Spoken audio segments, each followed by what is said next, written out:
Are we good, JJ? All right. All right, it's 2:01 p.m. and we will call to order this regular meeting of the Washoe County School District Board of Trustees on December 12th, 2023. And now I would like to invite Clerk Rodriguez to please do roll call. Thank you, Madam President. Trustee Mayberry. Here. Vice President Gillette. Good afternoon. I'm here. President Smith. Here. Trustee Westlake. Here. Trustee Woodley. Here. Trustee Church. Here. And our superintendent is excused today. Madam President, we have a quorum. Fantastic. Well, we always have special people, so I won't say we have a special person in the audience because we have a lot of special people in the audience today. But there is one person in particular who is a pillar of service and has been for many, many years in Washoe County.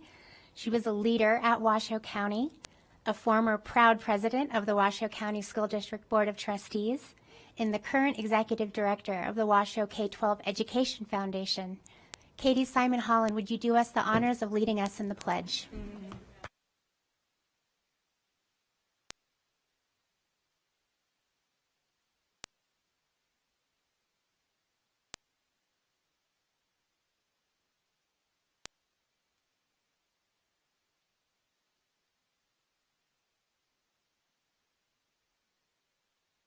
Thank you all.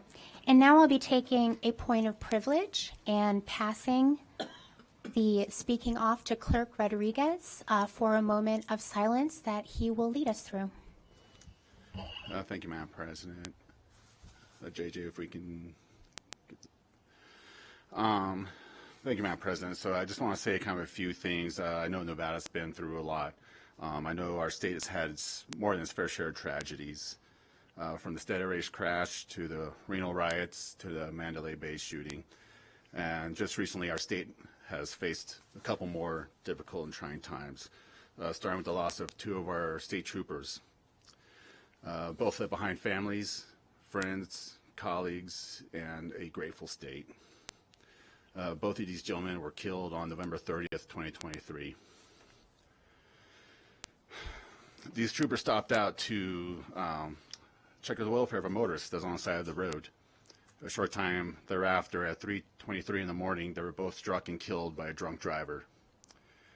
And didn't just stop there. The driver fled the scene, leaving them gone. This sent law enforcement officers throughout the region to search for the person responsible, and thankfully, a short time thereafter, our suspect was caught and arrested. And the unfortunate thing is that isn't all of it.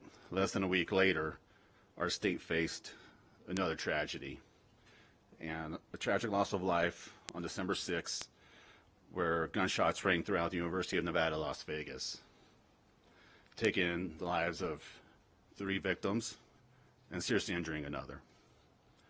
Again, this sent law enforcement throughout the region to respond and to stop the threat, and ultimately killing the assailant.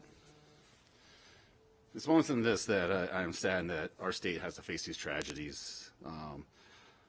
The loss of our state troopers, the loss of these professors at UNLV, it leaves a void of heroism and intelligence that cannot and will not be replaced. While Nevada is a large state, we are a very small community, and this is a ripple that sends throughout the state, and we all feel it together. However, as Nevadans, we have proven time and time again that we do not break down in the face of an adversary. We've always stood together, and we always stand strong. You guys remember the motto, Vegas strong. And that is what makes Nevadans battle-born. So I would like to invite all of you to stand with me now in a moment of silence for these 2 troopers and our 3 professors lost their lives.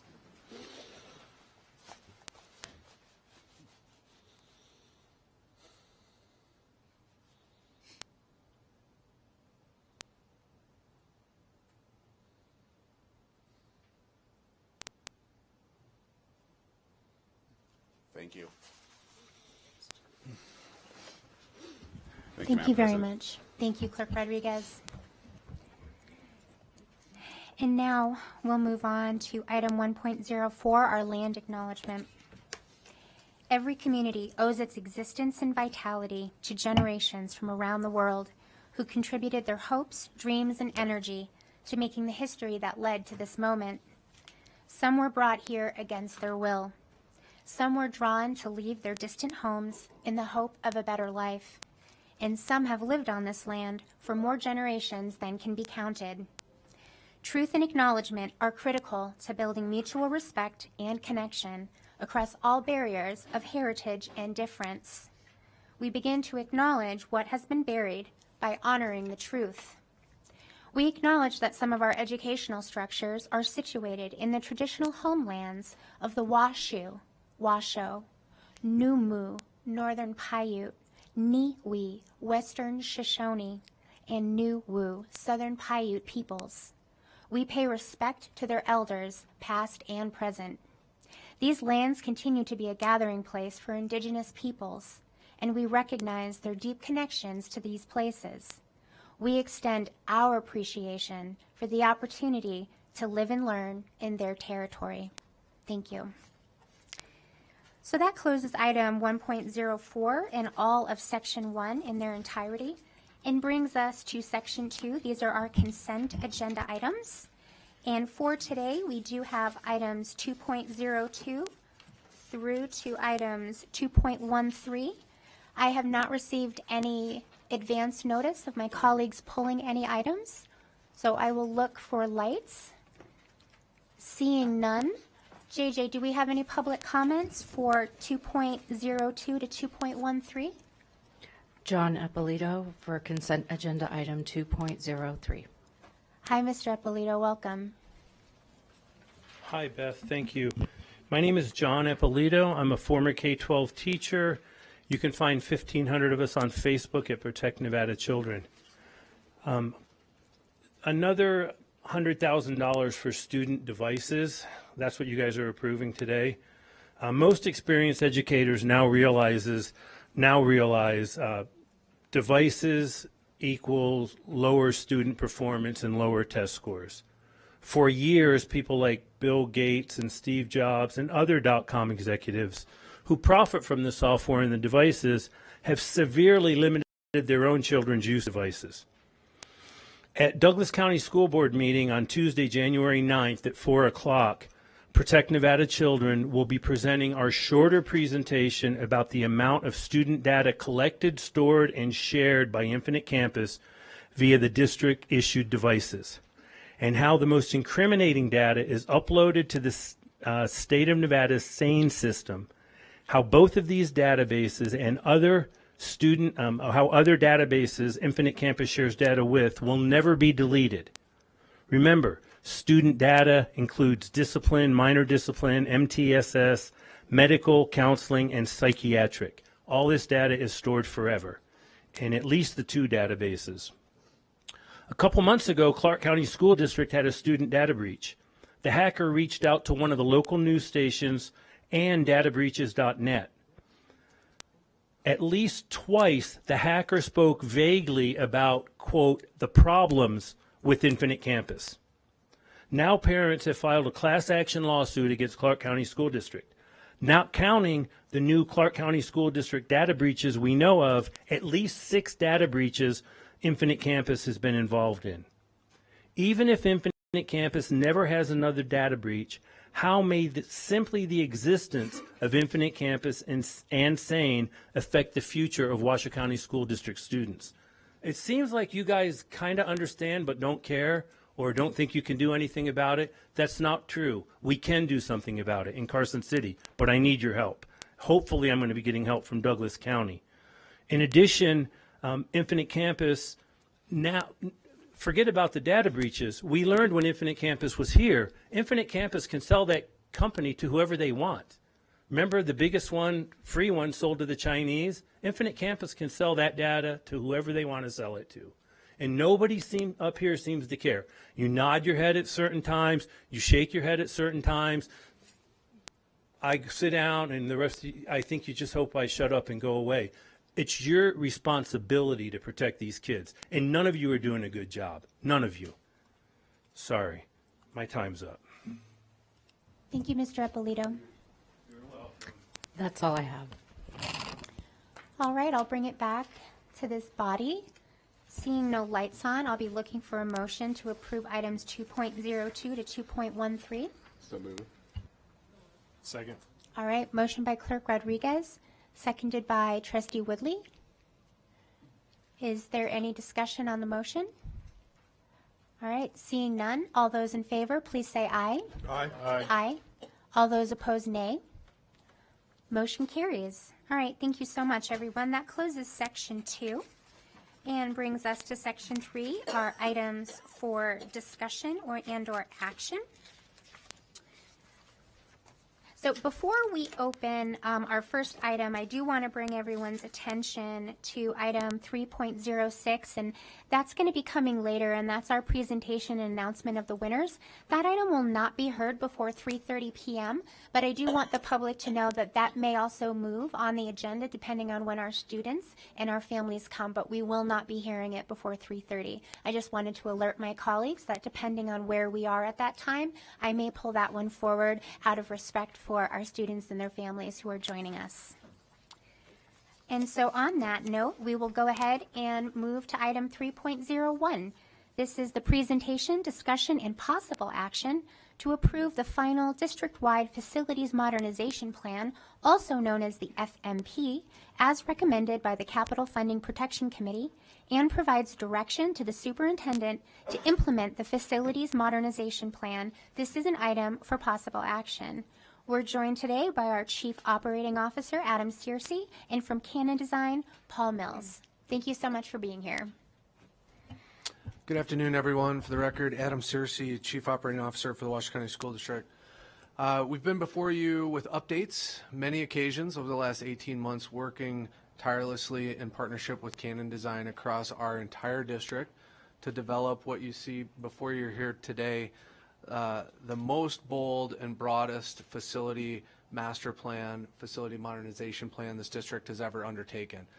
2 weeks ago, Paul and I presented in depth, and we had a thorough Q&A discussion on the draft final facility modernization plan. And since that time, we also presented this exact set of documents to the Capital Funding Protection Committee in a public forum, a body advisory to the school district, which has representatives from both cities of Sparks, Reno, and Washoe County.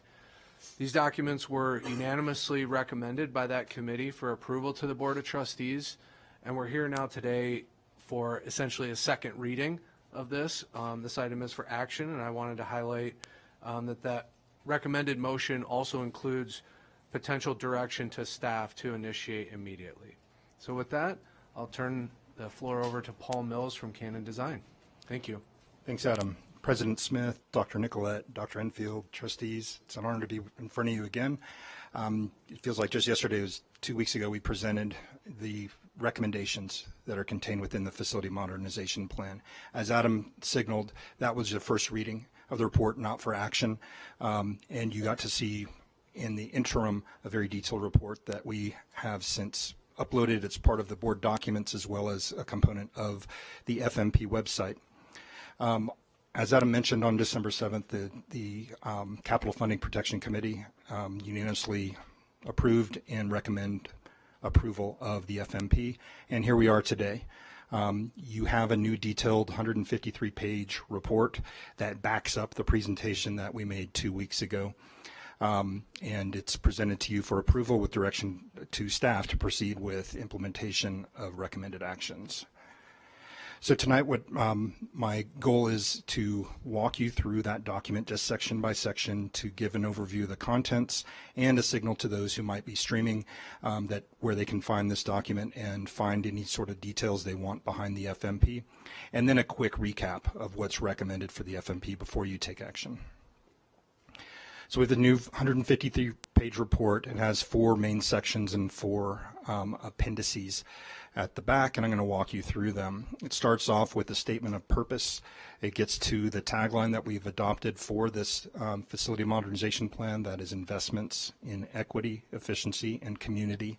And it goes through the various challenges and looks at the data and examines the sorts of goals that were established for the FMP and what it aspires to achieve.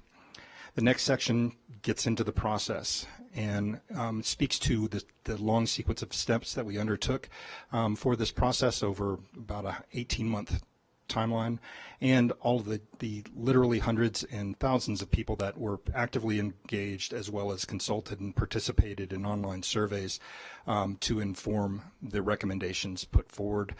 Those recommendations are contained within Section 3, and you'll recognize some of these graphs from the previous presentation that we made, and this brings to light and brings narrative voice to the recommendations that we put forward.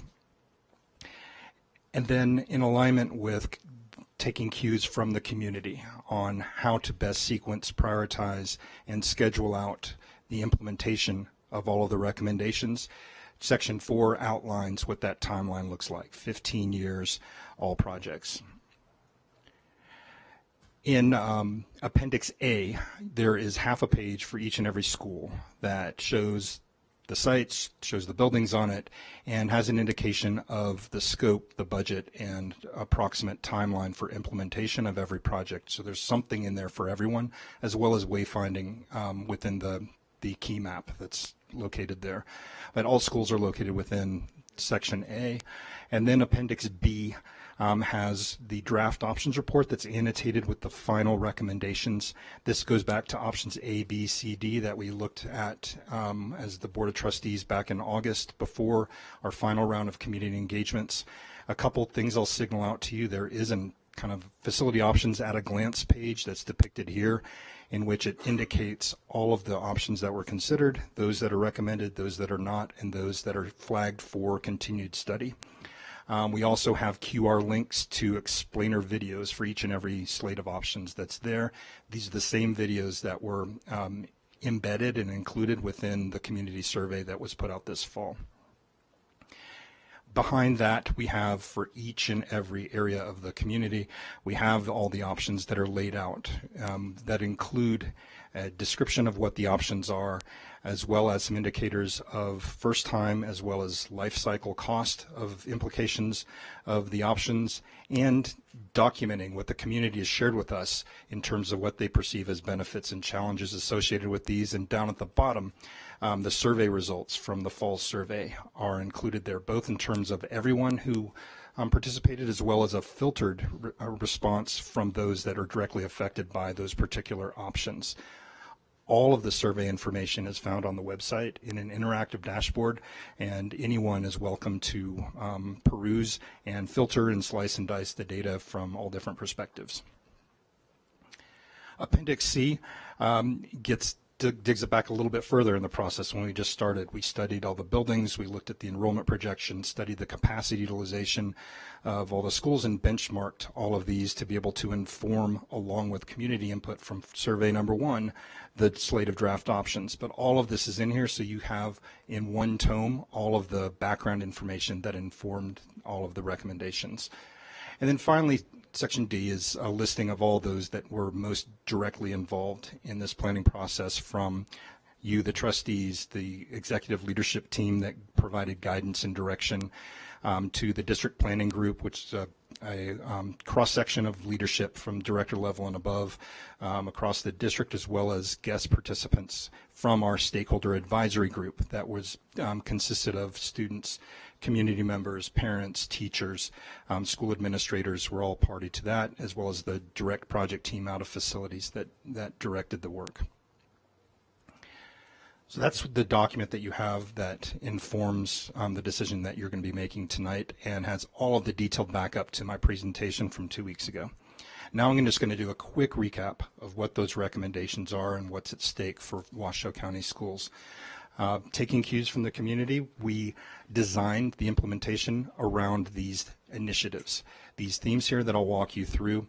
And the screen here is not quite as clear as in the printed format here, but it has a 15-year timeline, and each of these are laid out over time. So it begins with legacy projects continuing, honoring decisions and promises made, getting those completed in the form of Debbie Smith Career Tech Academy, as well as RISE and Vaughn Middle School.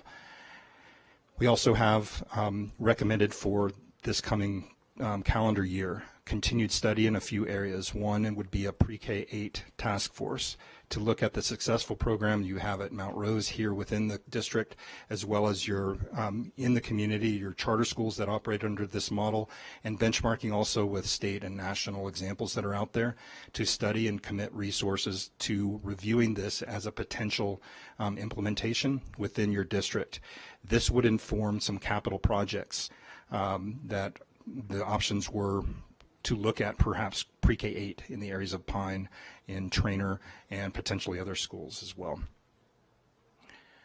Managed growth was our flag for those schools to address the final areas of extreme crowding that we have within Washoe County schools up in North Valleys, as well as to create flexibility for the long haul, acknowledging that should enrollment grow and spike in any particular area over the course of the 15 years that are currently not forecast, that those would be reprioritized and reinserted into the program. Next, the special education alternative education study that's already been initiated with the Council of Great City Schools. Upon the conclusion of that work and a new master plan for those programs, that the facilities that support those programs would be addressed through the CIP with $42 million earmarked for those. That would be your specialized special education services center at Piccolo School, as well as Turning Point, Innovations, and Inspire. And I will own that you do have facilities that support an online program with North Star that is an omission on here, and certainly they do, while a virtual program, they do have a home base facility, and we know that they have kind of been moving around from place to place, and that is part of some of the trade-up outcomes and things. There can be a new permanent home, and we didn't leave them behind intentionally. It's just we want to make sure that we acknowledge that they are part of your system as well. Next, we have throughout the entire 15-year span $639 million in 2024 dollars allocated for this trade-up strategy that we've been talking about throughout this process. It's a sequence of reconstructing schools, rezoning into new built schools, vacating schools in a way that they can be rebuilt as new schools, perhaps even a new grade configuration, which could channel further consolidations, concentrating your, not just your capital dollars, but your operational dollars into newer, fewer, and better equipped and resourced facilities that currently operate in 1950s and 60s buildings that are inadequate for today's modern instruction, that are beyond their useful lives, that are in very close proximity to each other, and due to demographic changes over time are in a situation where they're under-enrolled. And then finally, the last category speaks to all the rest of the projects. That's the big, tall column in our graph chart in the report. That's all the prioritized improvements that are addressed throughout over the 15 years that we've split into 3 main phases to convey more or less those towards the front, those in the middle, those towards the end. These would have the transformative outcomes that you have already started at places like Swope, at O'Brien. These sorts of outcomes are what will continue with the FMP.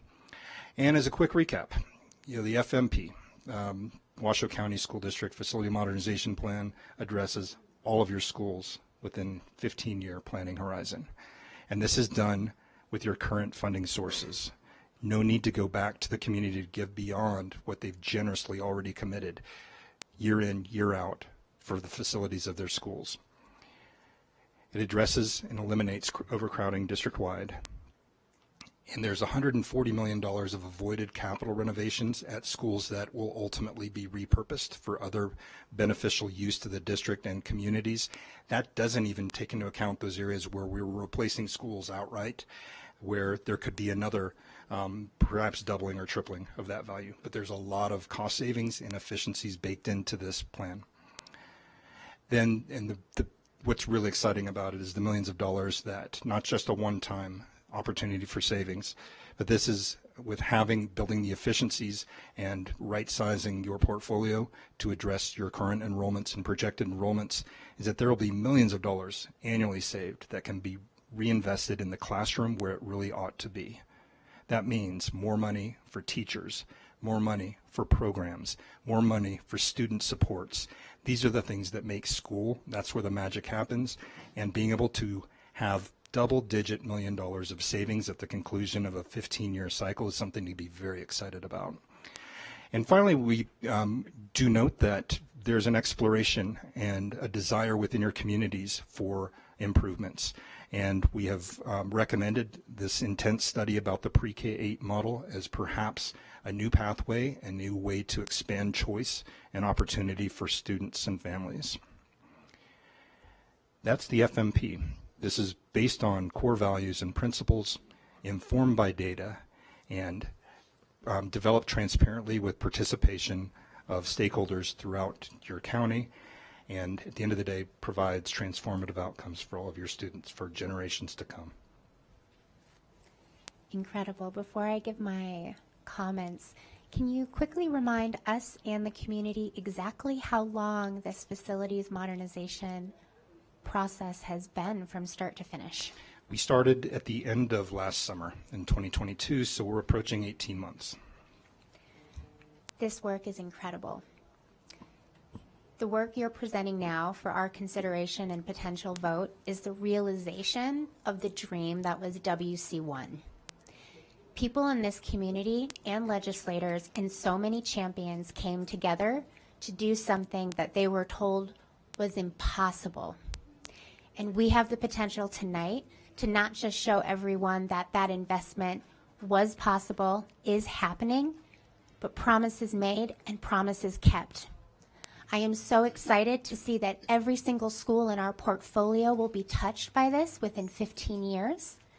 And I particularly love the time that was spent in each community to listen to them individually in the languages that they speak, for the values that they hold dear and that they need, to come up with plans that were not just a formula across the board, but representative to what each neighborhood needs. We're ready for growth. This delivers on that. And I think you have done an outstanding job. And I also want to say thank you to the thousands of staff members, parents, families, students that have participated into this process. I think the work that you've done is remarkable, and I absolutely appreciate that you did come back and ask for additional time because you wanted to continue that listening process, and I absolutely believe that that was the right call. So job well done on my side. Thank you so much. Thank you, President Smith. I feel better than I sound. I would echo everything that President Smith has shared. And I also want to acknowledge Adam Searcy's leadership on this. From day one, he was our district champion. He understood the magnitude of this project, and he led it with heart and ferocity and tenacity that I think is just impressive. So, Adam, thank you for your leadership. Paul, yeah, you can give him a hand. That's fair. Paul, I want to thank you for your partnership. I know that we threw a few monkey wrenches in the process along the way, but you were so committed to this process being one that was truly true to this community. And building on what President Smith has said, the fact that every school in this district will be touched within 15 years. I have colleagues around the country who couldn't even dream of that.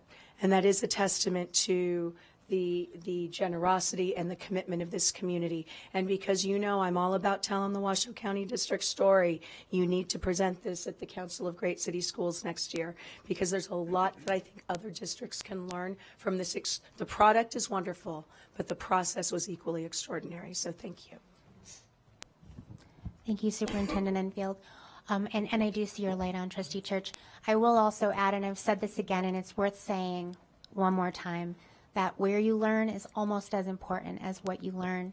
And our children need even opportunities. As much as I love and am so proud of all the schools that we've been building over many years in our high growth areas, our children in established neighborhoods also deserve STEM labs. They also deserve modern labs. They deserve to eat lunch in a cafeteria and be warm and have all the same benefits that our children have in our high growth areas as well. And that's an area that is particularly important to me because our children should feel the value that they bring to this world. And this plan shows them that they are worth investing in and that we believe in them and that they will inherit this community.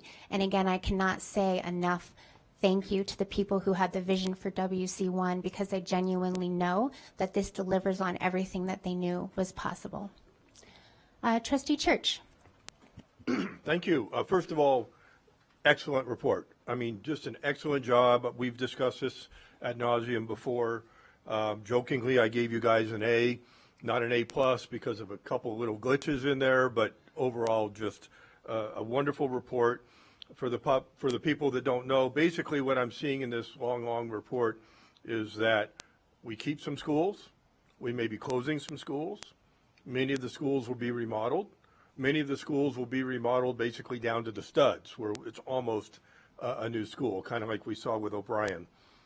We will save money by closing some of the schools, remodeling them to energy efficient modern purposes, saves money. I did bring up comments previously in our meetings that the idea of co-locating schools may be something we look at as we do this.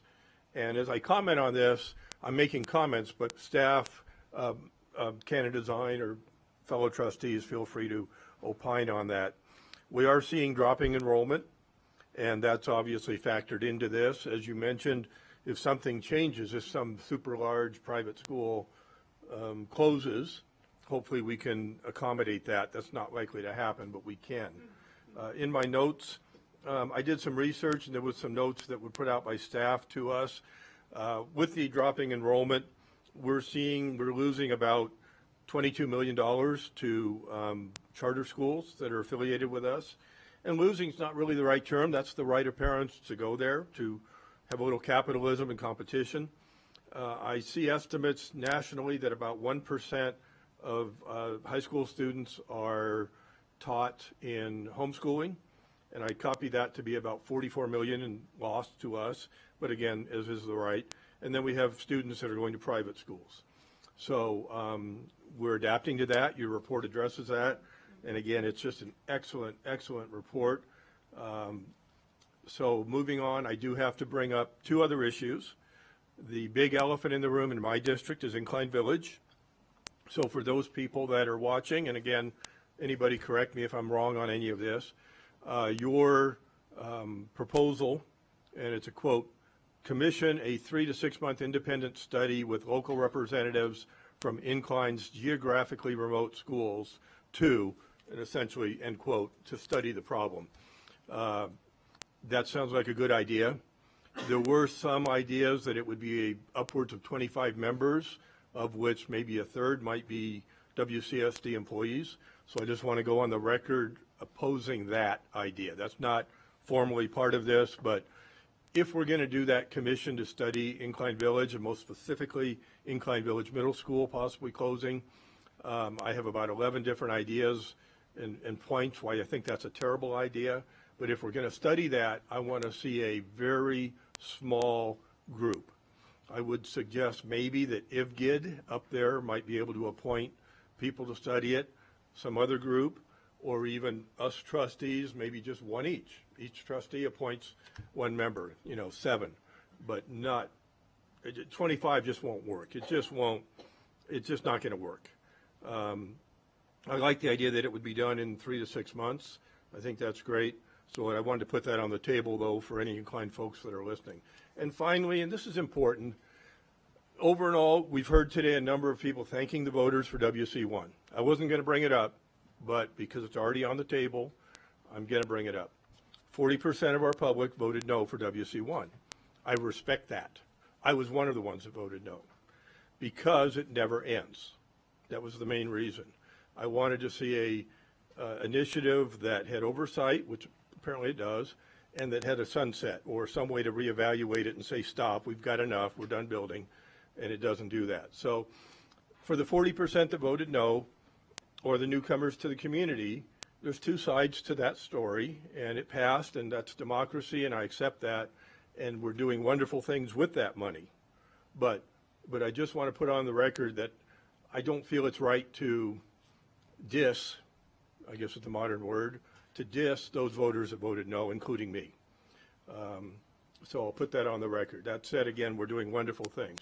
Again, for the public that's not aware, that raised the Washoe County sales tax to 8.265%, while other counties are as low as 7.1. I have documented almost undeniably that we are losing money to the rurals, to Carson City and other counties. The tax revenue that essentially when a car, big ticket item is bought there, that money stays there for the most part. We don't get it. So I have my own opinions that maybe we ought to legislatively reduce that to 7.99%, still have money for building. But again, only because it came up do I put that on the record. Once again, if you have any comments on what I said, I welcome any response if I got anything wrong. But I give it an A. Wonderful to close schools, remodel, do whatever we need to do, and I just appreciate your time and appreciate allowing me to kind of give a rough summary of my perspective. Thank you.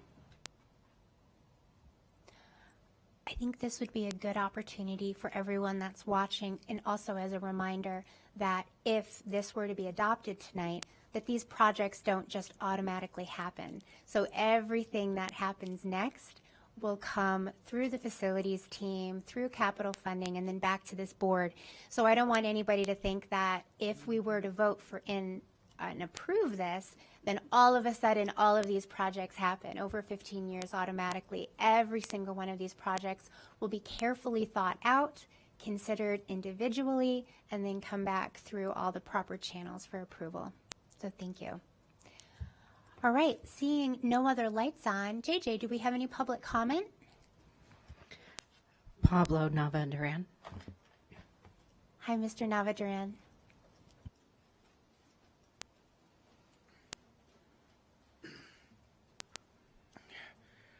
All right, so today, I'm gonna be a sad day for primary school community. That the primary school is closing about 2.5 years from now. So for if you pick option B or C or recommendation study, and it's gonna be very sad for community, such as for students, for the community, stuff for teachers, staff, and administrators. I don't know what the administrator and teacher do when crossing pine. They're gonna have to be unemployed so soon, and those most of administrator and staff are great, and I know we're losing a lot of money. I get it. I get it. We're losing money, and goes down to school could save money, and when after we build a Vaughan Middle School, Pine could spread to 3 different middle school, hers, DePauli, and a new Vaughan Middle School. And I live near where area. I live close to Pine. We went to Pine for generation. It's very hard. This is tough decision to make. For the near community, I feel like for best solution to resume to Vaughan Middle School, and possibly resume to Wooster High School in maybe 2027, 2028 school year. And I know there's not a preview for zoning for this community, but that the community is a very lower social and economic class that could be increased the participation to Marcyhurst and DePauli. If this area could resume to DePauli-Hearst, that area could be less opportunity to attend to stay after school sport than it used to be at Pine. So I feel like the rezoning Vaughan could make sense, but there's the rival of game rival, a safety issue, and again the federation that could happen. But I think we could learn from Huck. So like adding more police or more dean or adding more administrator at one middle school. So that's my best solution. So I hopefully your team study not just B or C, but D and E as well. So thank you. Thank you very much, Mr. Navataran. Mike Krogan. Hi, Mr. Krogan. Hello, everybody. I'm back. I don't want to rain on a parade, but I'm going to throw a little dampness out there. The report was impressive. The hallelujahs from y'all were virtually universal.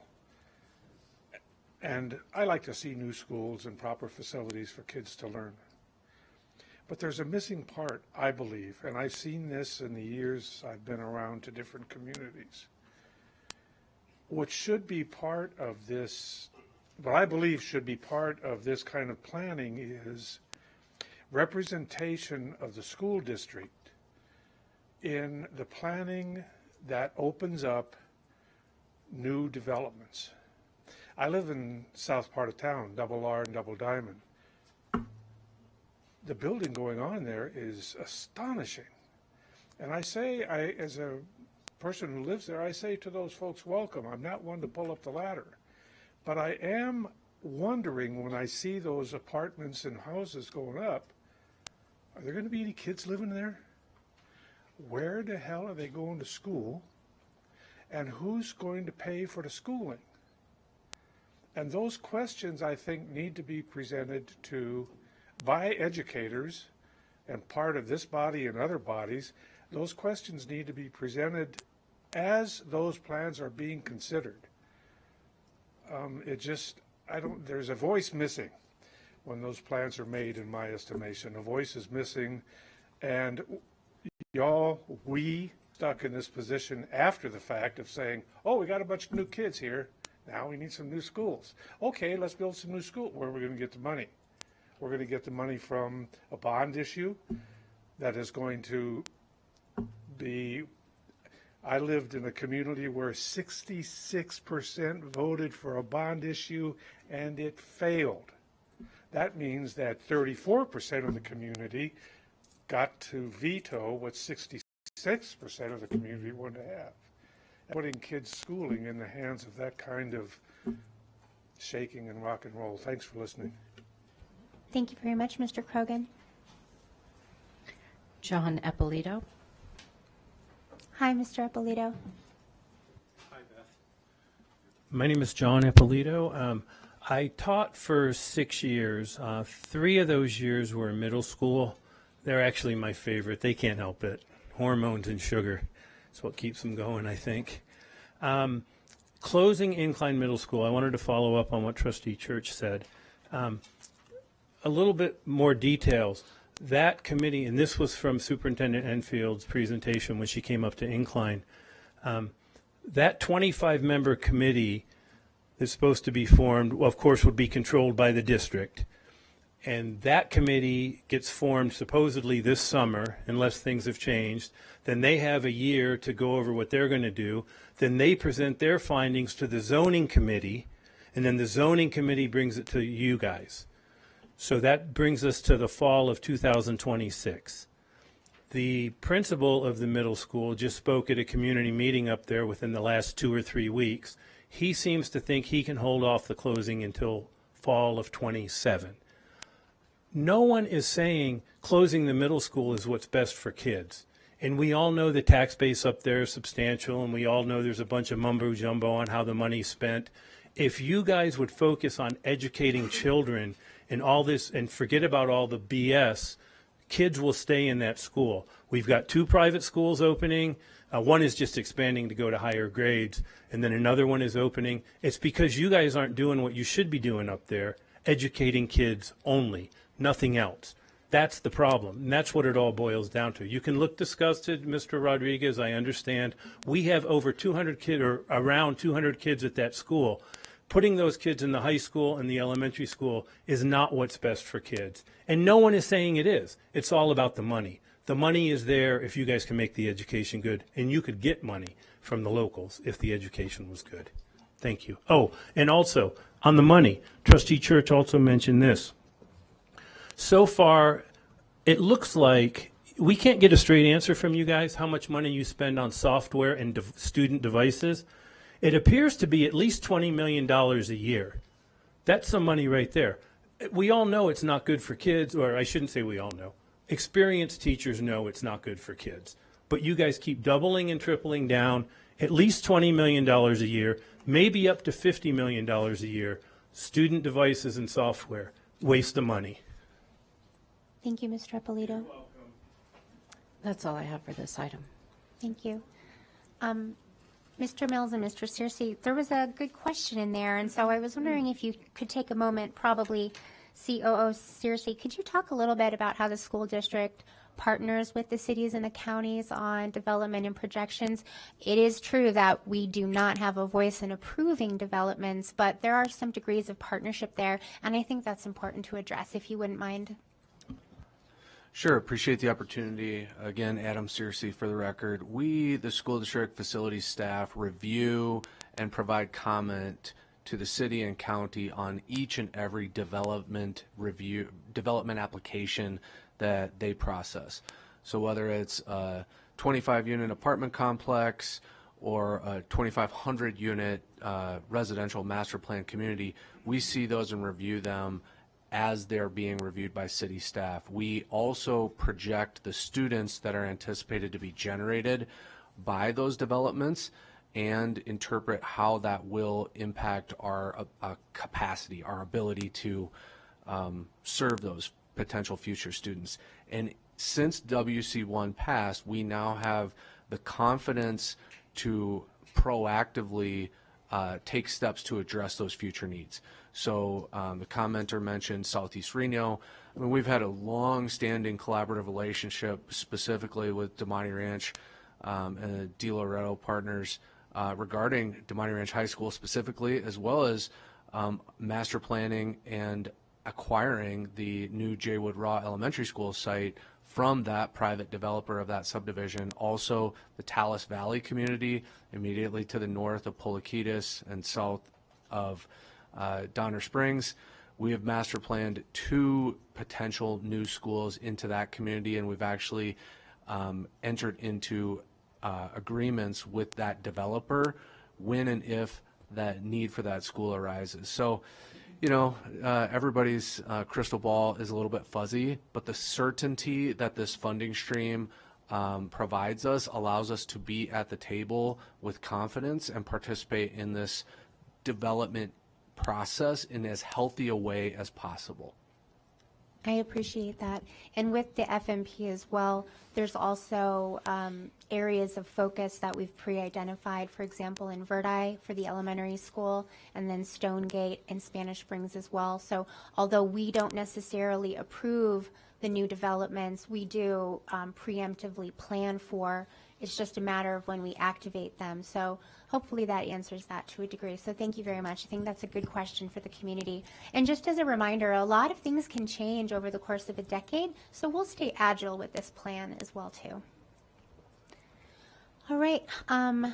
I will start with Clerk Rodriguez. I know, Trustee Church, you've already had the opportunity. I will definitely come back to you, though, but I want to make sure to give everybody else an opportunity first. Clerk Rodriguez. Thank you, Madam President.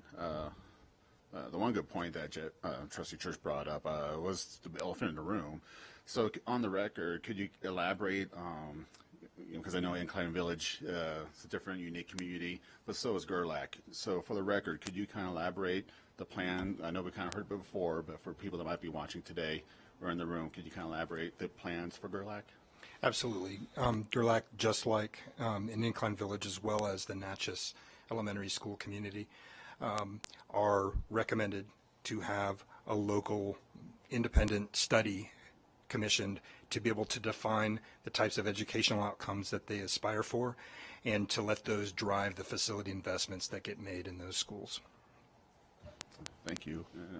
Madam President, I'm ready to make a motion if there's someone else. I'll let Trustee Church make his follow-up statement, and then we can continue on. Couple quick comments. Number one, I want to thank Pablo for his comments because he's pictured on the front page of that. He was very involved in the process from beginning to end, so I thank him. Obviously, the zoning would be covered by the zoning committee and dealt with later. That's not part of what we're voting on.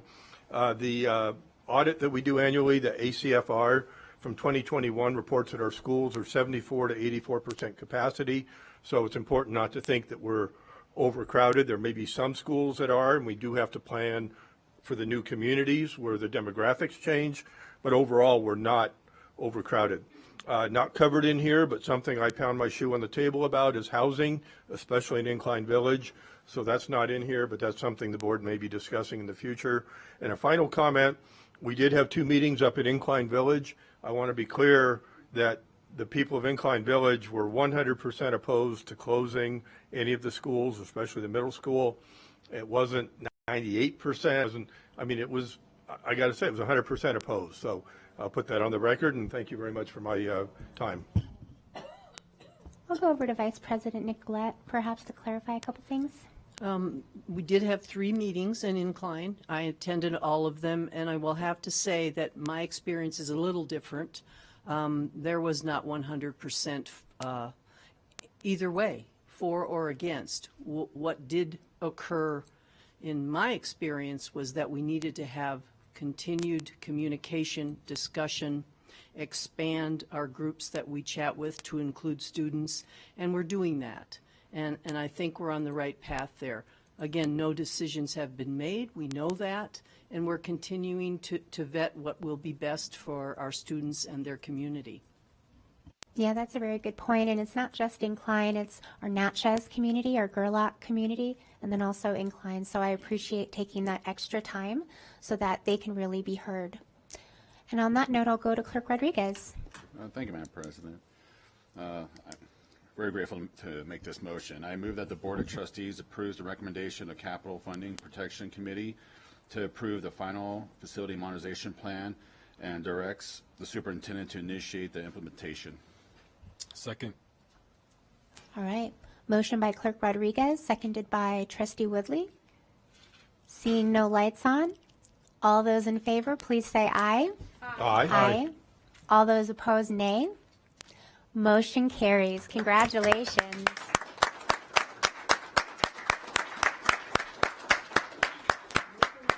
It's a bright day for the Washoe County School District. And I don't think you're going to go anywhere quite yet. No, okay. That closes item 3.01 and brings us to item 3.02. This is the presentation and discussion regarding the reduction of current Washoe County School District bus transportation walk zones. This is an item for presentation and discussion only, and we keep in front of us our Chief Operating Officer, Adam Searcy, and our, it's Mr. Scott Lee, but our Director of Transportation. Okay. Thank you for being here. Good afternoon again, everyone. For the record, Adam Searcy, Chief Operating Officer.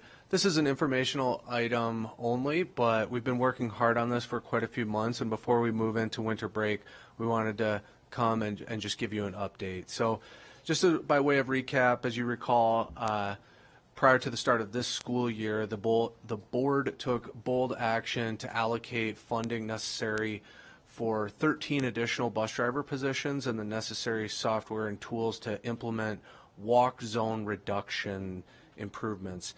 Specifically, the current walk zones, or the distance from a school in which transportation is not provided at elementary and middle, are currently 1.25 miles and 2.25 miles.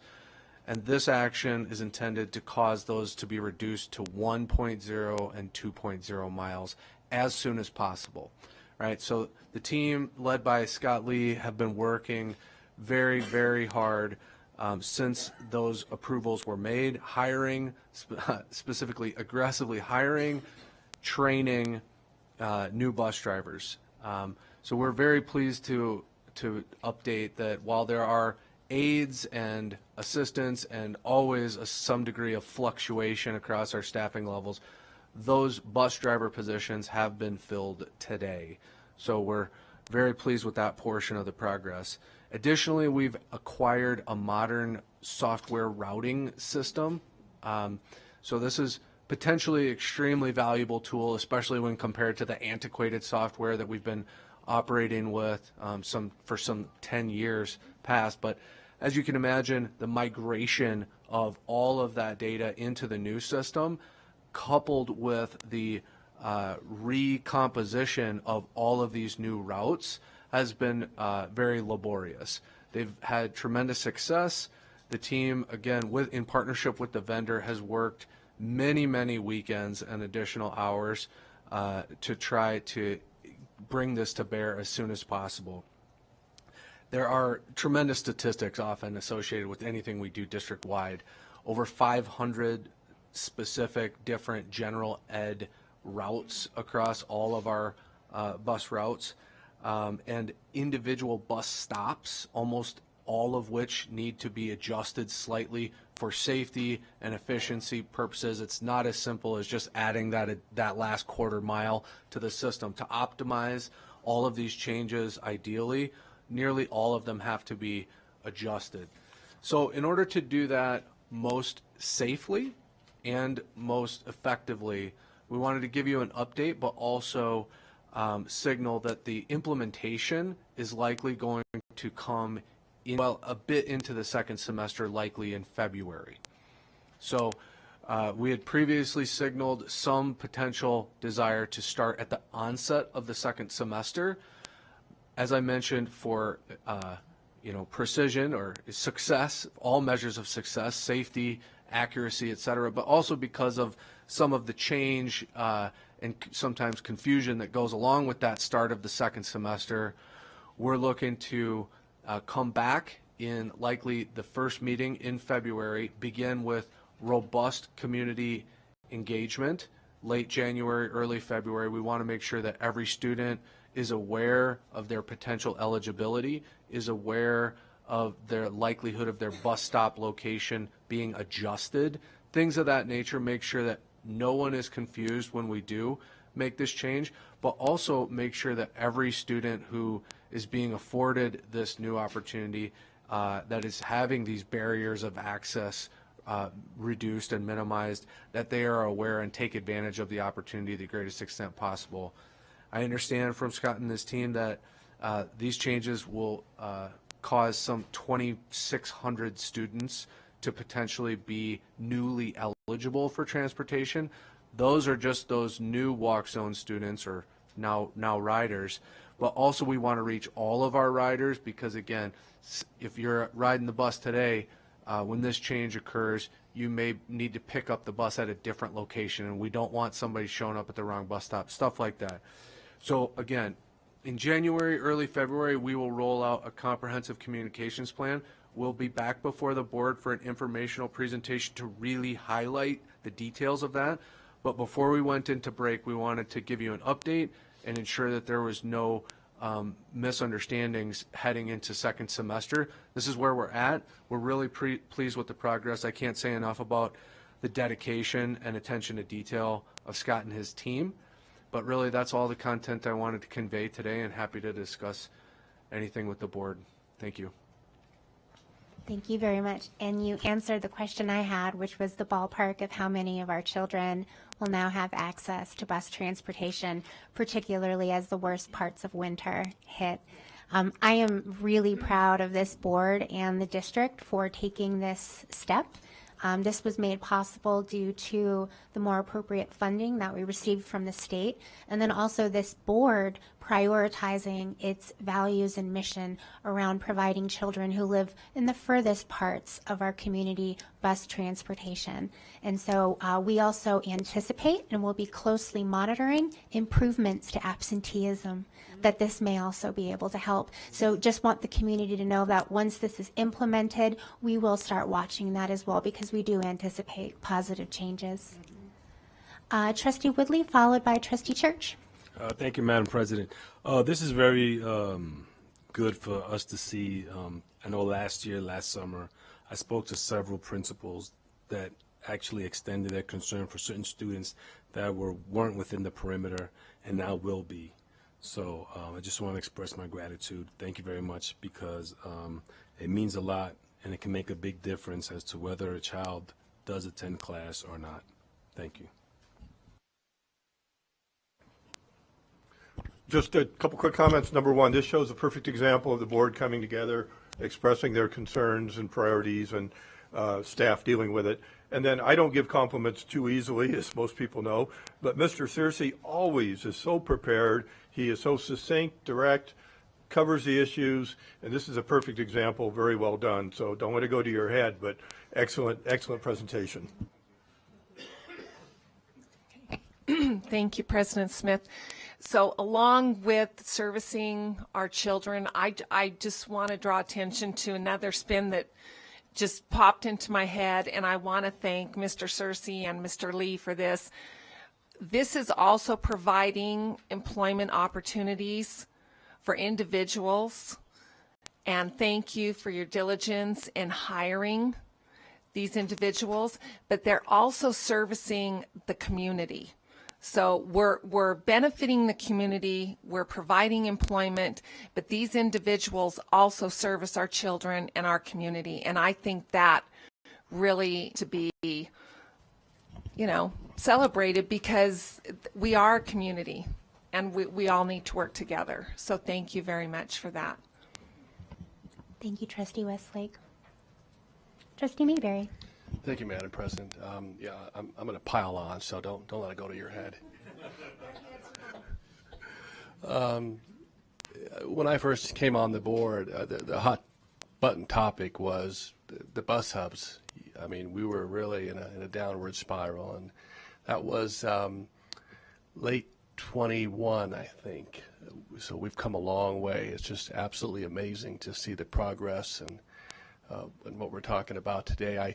I do have a question for you.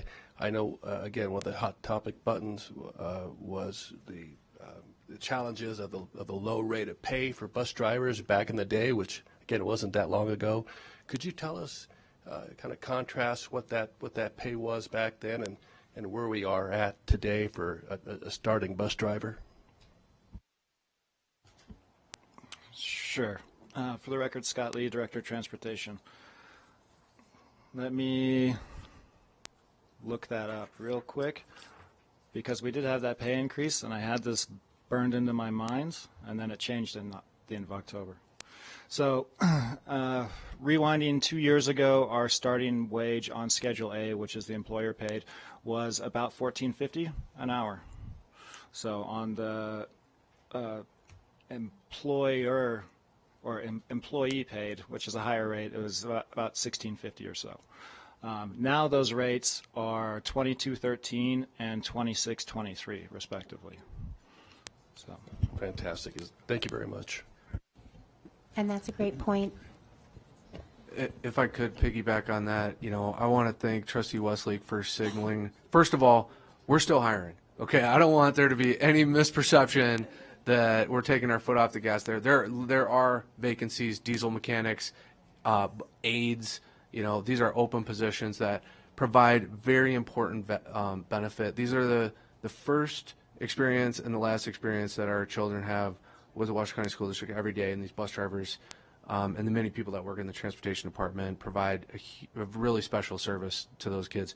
And then also, thank you, Trustee Mayberry, for providing the context of where we were just 24 months ago in this area. It was dire, and those changes are very significant that Director Lee just described, but they were born out of unprecedented level of necessity, and thankfully they've been effective. Absolutely. It's worth noting that we as a district and as a board believe in compensating our professionals as the valued team members that they are, and this is another way of showing that. So thank you. Excellent point. All right, seeing no other lights on, I think we can go ahead and close this item. So we look forward to having you back in the next year. Thank you. Thank you. All right, that closes item 3.02 and brings us on now to 3.03. This is the discussion and possible action to consider the character and/or professional competence of Dr. Kristen McNeil, pursuant to Nevada Revised Statute, also known as NRS 241.031. This portion of the meeting will remain open to the public, and administrative action to immediately appoint Dr. Kristen McNeil as Interim Superintendent of Schools per Board Policy 90826A. This is an item for discussion and possible action, and I am your presenter on this. I do want the community that's watching and everybody that's here to know that as I speak about why it is that I am bringing Dr. McNeil for consideration to my colleagues and the public, I am also going to be very mindful of the questions I have received and that you may have, so that I can hopefully answer those in advance, and that may also adjust the public comment that you give, because this is an item for action. So we know that we are faced with the unexpected circumstance of having Dr. Enfield having tendered her resignation. And as board president, my mind immediately turned to making sure that the progress that we've been making, the fantastic 3-year strategic plan and all of its bold goals, which our students and staff deserve to see come to fruition, to make sure that we maintain that progress. In addition to maintaining the progress now, we will, at some point, likely early in the new year, also be turning our attention to a search or recruitment of some approach to bring on a new superintendent of schools to the Washoe County School District. So in this capacity, I perform a unique role, which means that I am in a position to bring forward a candidate to my colleagues and to the community for the person that I believe will maintain the progress and direction that the Washoe County School District trajectory is on now. And that person, in my opinion, is Dr. Kristen McNeil.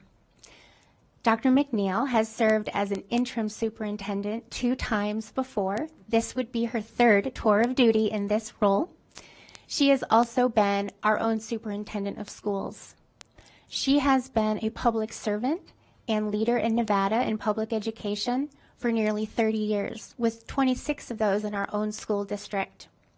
She has performed in every role that you could possibly imagine along the way, from teacher to principal to chief of staff and so many other roles. And something else important about Dr. McNeil is that she is not interested in this role in the long term. And let me explain to my colleagues and to the public why that is important.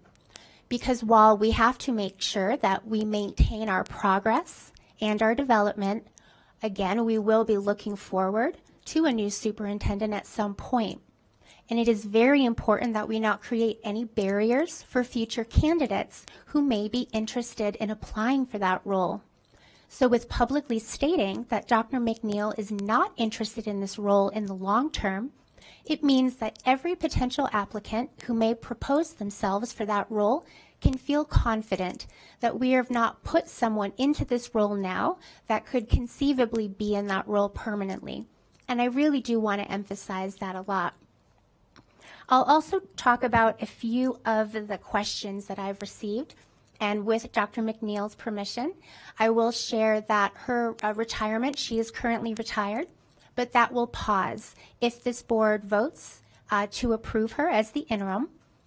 She would actually pause her retirement and come back to work for the district, so she would not be collecting both at the same time. She has led our district in unprecedented times through more chapters than we could ever count, and I have every confidence in this world that she will lead us through this chapter as well. She is also available for questions, and we do have 2 other agenda items, but those will come later, pending the outcome of this vote here. But Dr. McNeil is available for questions if any of my colleagues have them. And so at this time, I will see if anyone has any questions of me or Dr. McNeil before we go to public comment.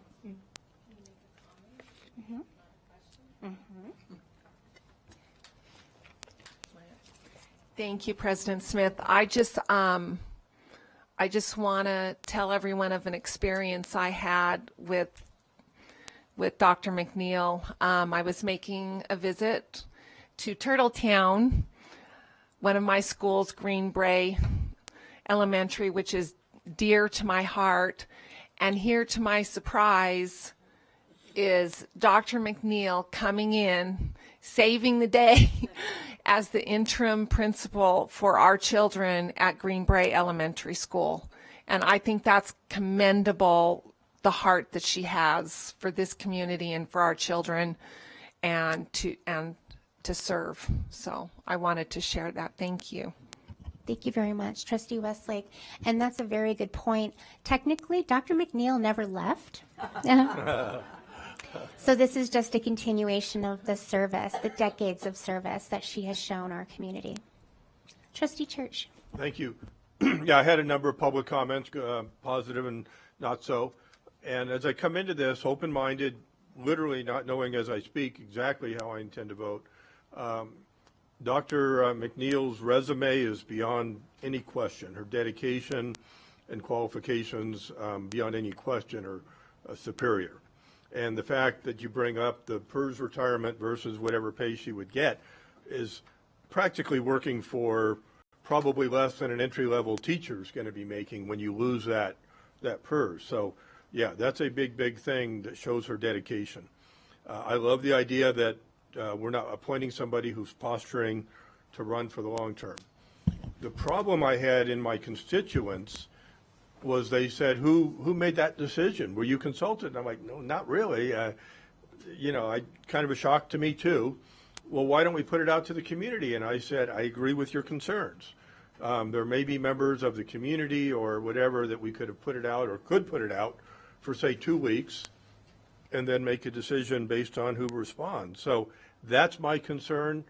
I haven't decided how I'm going to vote, but that's the hinge of my concern is that we're not, as a board, it's all or nothing. It's Dr. McNeil or nothing without any other input when there might be somebody extremely interested and capable as well. So pass that on, and again, I'll have to vote when I vote. Which is when we all vote. Trustee Woodley. Thank you, Madam President. So I just want to state for the record, I've worked with Dr. McNeil over the years throughout the community. So I'm very happy to see someone with her reputation and her experience being considered for this role. So thank you. Thank you, Trustee Woodley. Trustee Mayberry. Thank you, Madam President. I appreciate the agenda item. I think what's important to me, and I think a lot of people, is continuity and stability. And I think that's really critical during this interim time. The most important decision that we'll make is hiring a new superintendent. This is important as well. Dr. McNeil has the relationships internally already. She has the board relationships. This is the kind of appointment that, where we won't miss a beat, particularly as we embrace and move forward on our strategic plan. I mean, we have a roadmap in place. We just need a new captain with experience and wisdom, and Dr. McNeil will bring that to us. And I'm delighted that she's in the audience, because that tells me that she's willing to accept it, should she be offered it. But thank you. Dr. Enfield. Thank you, President Smith. I just want to personally extend my full support for Dr. McNeil in this interim role and my gratitude to her on both a personal and a professional level for stepping out of what I know is her best life to come back in and do this incredibly important work. We're very, very fortunate that you were in a place where you could come and say yes. And I can assure the staff and the community that during my onboarding process, Dr. McNeil was generous and instrumental in sharing all of her knowledge, and that I am committed to creating a seamless transition plan of support to make sure that I can provide her with whatever she needs and answer any questions she has so that she can hit the ground running. So thank you, Kristen. Thank you, Madam President. I do also just want to echo what Trustee Mayberry and Trustee Westlake said. She's never really left the district, and I know that Trustee Mayberry and President Smith, we're all been in this together and had served with Dr. McNeil, and we were there through the darkest of times, and here we are looking at the light. And I only have one question. Are you sure you want to do this? Don't ask that. But with that, I am ready to make a motion. After we do public comment, but I will tee you up. JJ, Vice President Nicolette, I'm so sorry. Oh, no, that's fine. And I too had the question, about should we have done this differently? And here's where I landed. Time is of the essence. We had before us a stellar leader who's proven themselves, both their heart, their mind, and their hard work. And so I was very comfortable with moving ahead because, again, time is of the essence. I appreciate that. This is a unique opportunity that not all presidents get, and it is a role that I perform in thanks to my colleagues voting me into this authority, and it is something that I've given a lot of thought to as well. On that note, JJ, I'd like to welcome public comment. Katie Simon Holland. Welcome, former president of our board, Katie Simon Holland. Thank you, President Smith. I knew you'd make me go first, JJ. Thank you, President Smith and Superintendent Enfield and trustees and staff and all the assembled folks that are here today. I'm currently the board president of the Washoe K-12 Education Foundation, but I'm here today as an individual speaking, and I thank you for the opportunity to speak. As trustee and school board president in the 2016 to 2020 team, I worked closely with Dr. McNeil, often through our daily 5:30 and 6 o'clock a.m. phone calls through crises and through successes that this district went through. And I can tell you there is no one more dedicated, more qualified, or committed than Dr. McNeil to the best for the families of Washoe County, the students, and the staff. She is thoughtful, experienced, an outstanding listener.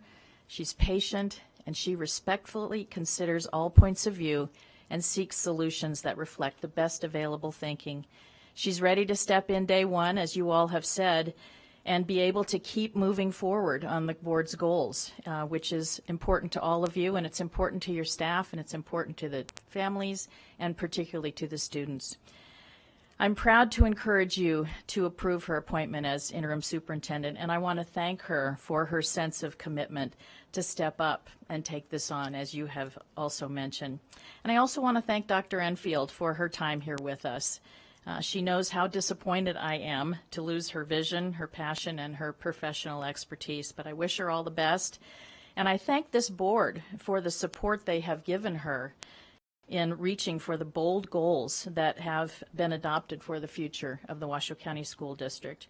I also want to wish the board well in having to select the winning holiday card this afternoon, because that is a tough job. But I will always be a supporter of Team WCSD and look forward to continuing to do what I can for your success. Thank you. Thank you so much, Ms. Simon Holland. Valerie Fianaka. Hi, Ms. Fianaka. Welcome. Merry Christmas. You look festive, Colleen. You too, Jeff. I wanted to thank you, Kristen, for stepping up. That's awesome. We all know you're qualified. I have a question, though. If we hire Kristen, do we still need to pay for 2 administrators? Can anybody answer that? I know you're not supposed to interact with me, but can you interact with me and answer that question? I will after your 3 minutes. Okay, great. Also, if we can hire her for so much less, as I read in the board stuff, have we been paying too much for an administrator? That's my other question. I'm very happy that my gut instincts were correct about you. I didn't think you'd be happy in Reno. I think you're very much better suited for Seattle. Seattle's your home. And my gut instincts are 100% right, and they still suit me really well, and I can still count on them, and I'm happy about that. Thank you, Ms. Fianaka, and I'll take up those questions after public comment, okay? James Bentham. Hi, Mr. Bentham.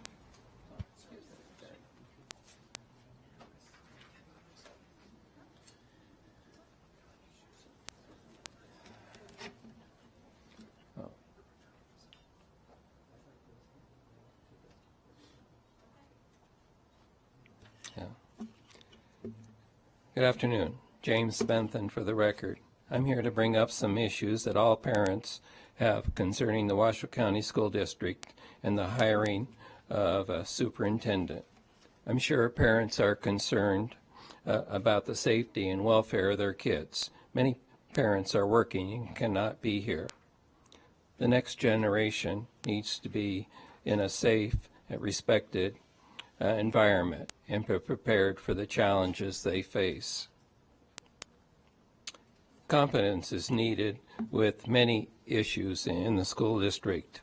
I'm going to list a few that the Carson City School District has mentioned in their student conduct and discipline policy. They have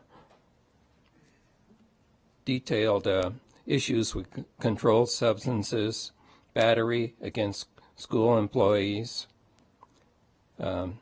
student posing a danger to persons or property, students that are habitual discipline problems. I believe that Washoe County faces some of these same problems, so this is not the only school district.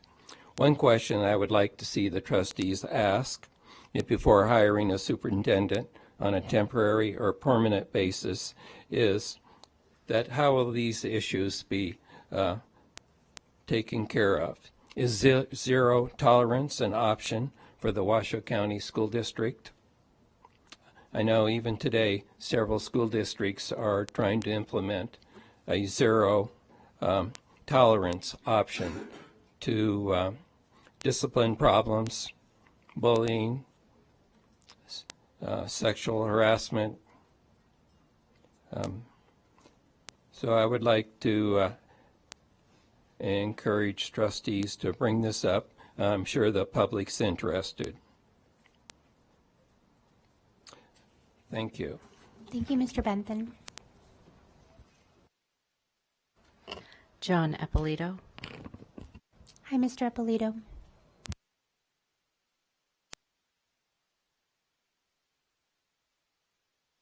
What?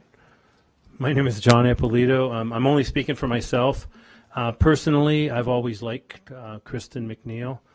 I've been coming to these meetings for, I think, about 14 years. And until recently, there's always been initial public comments. Under Superintendent McNeil and President Taylor's tenure, the initial public comments were removed from the agenda without unanimous support from this board. Unfortunately, initial public comments have never returned to the agenda. It's time to end the silencing of our community. It's not just the, quote, Trump mob, as one of Angie Taylor's flyers stated, who have been silenced by the Superintendent McNeil and President Taylor. It's everyone who wants to speak. Teachers, parents, staff, and community members. Anyone who wants to address this board has to wait until the end of the meeting, which we all know could be anywhere from 4 o'clock till midnight. Either have a time for public comment, i.e. 4 p.m., or please bring back initial public comments. Thank you very much. Thank you, Mr. Eppolito. You're welcome. Kaylin Evans. Hi, President Evans. Hello, my name is Kaylin Evans, president of the Washoe Education Association. First and foremost, wanted to say thank you, Dr. McNeil, for stepping up like this. And I also really appreciate the board's urgency in getting a replacement put in as quickly as possible. Because to be very clear, as an organization, oh shoot, that's my, I apologize. Stop. I have a meeting coming up soon, sorry. As an organization and the unit that we represent, we have absolutely zero intention of taking any steps backwards. And not only are we not going to take steps backwards, we are not in a holding pattern, right? This is not something like, hey, we're going to get to this next year. We are full throttle, keep our foot on the gas. We have 60,000 students who are desperately depending on us to continue the momentum. And we have a number of staff who are in need of leadership. And so we have to keep pushing forward. And so I think it's just very clear to everybody listening, and I want the community to understand that, we as an organization, again, are not taking our foot off the gas with this. I also think that it's really important that situations like this bring up the importance of having a highly functioning school board. These elections and these positions are extremely important to add the stability that we need to our school district. And I also think it needs to drive home the importance of collective bargaining units in our organization, because ultimately it's us collectively, along with our leadership, with the superintendent, who are going to create the systems and put these things in place to make sure that no matter who takes over and leads this, that we are going to be successful, because we have the capability and the staff and to do so. So thank you so much. I hope this board approves this and that we move forward. And we look forward to the continued collaboration with whomever you choose. And it is something that we have very much appreciated and welcome from Dr. Enfield on the type of collaboration that we have had as an organization. And we are looking forward to meeting very soon and getting the ball rolling on these items. So thank you so much. Thank you, President Evans.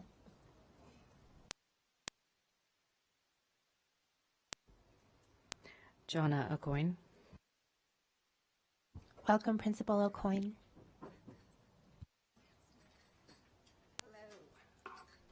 All right, good afternoon, President Smith, trustees, and Superintendent Enfield. Again, my name is Jonna Aucoin, and I have the honor of serving as the principal of J. Wood Raw. And I am a proud parent of 3 Washoe County School District graduates and a very proud employee of 28 years of our district. I'm here to strongly support Dr. McNeil's appointment as our interim superintendent. With my many years of employment in the Washoe County School District, the last 17 as a principal, I've worked for 8 superintendents. As you stated, it could have been 10 because we've had Dr. McNeil serve as interim twice, once in 2012 and once in 2019. Yes, this will be the 3rd time that we have asked Dr. McNeil to support us during a time of unknowns and one with promised needs of support. For these 8 or 10 superintendents, I've learned a great deal about leadership. A true leader does not instill fear, but drives passion. Leaders do not dictate, they communicate. And most importantly, leaders do not divide, they empower. As this is the 3rd time that Dr. McNeil has been asked to serve as an interim superintendent, it is obviously because of her strength, her passion for the betterment of our district, and her truth in communication, and her unyielding ability to empower us all. There have been, and there will be times that I disagree with Dr. McNeil. However, there's never been a time when I didn't learn from her, be inspired by, and have value for her leadership. As an employee, and more importantly as a parent of 3 Washoe County School District graduates, I implore you to once again appoint Dr. McNeil as our interim superintendent. Thank you. Thank you so much, Principal Aucoin. The board received emails from Michael Dermody, Richard Peterson, Graham Reed, Mike Kazmierski, Karen Swobe, and Beth Martin. Thank you very much. And to my promise to Ms. Fiannaca, yes, there would be a mutual time where both Dr. Enfield and Dr. McNeil would both serve together. That is also going to be the subject of a future agenda item if this were to pass. And in the next agenda item, we would also talk about her salary. But I will give you a preview that if this were to pass, there would be a fiscal year savings, and that is more appropriate for us to get into in the next item if this one were to pass. And so now I'll bring it back to this body. I think everyone's had the opportunity to speak. Trustee Church? I do have a clarification. Yeah. Based on what public spoke, Ms. Holland, Simon Holland, and our union president from the WEA, I do have a question for superintendent. It's a very generic, non-confrontational one, but they mentioned not going backwards, so I was going to ask Ms. McNeil or Dr. McNeil if she's read the strategic plan and if she agrees with it or plans to be okay implementing that. Welcome, Dr. McNeil. Thank you for the question. Thank you very much, President Smith, Superintendent Infield. It's very odd being on this side of the table, I have to admit. Thank you for the question, Trustee Church. Yes, I have read the strategic plan, and I know some of you will laugh at me, but I actually do watch the board meetings. So I watched the approval process. I didn't go to any of the community meetings for a very good reason, because this is Dr. Enfield's district, and so I just felt that that was not appropriate. But yes, sir, I have read, digested, and know that we will continue with every student by name, face, or name, sorry, name, strength, and need.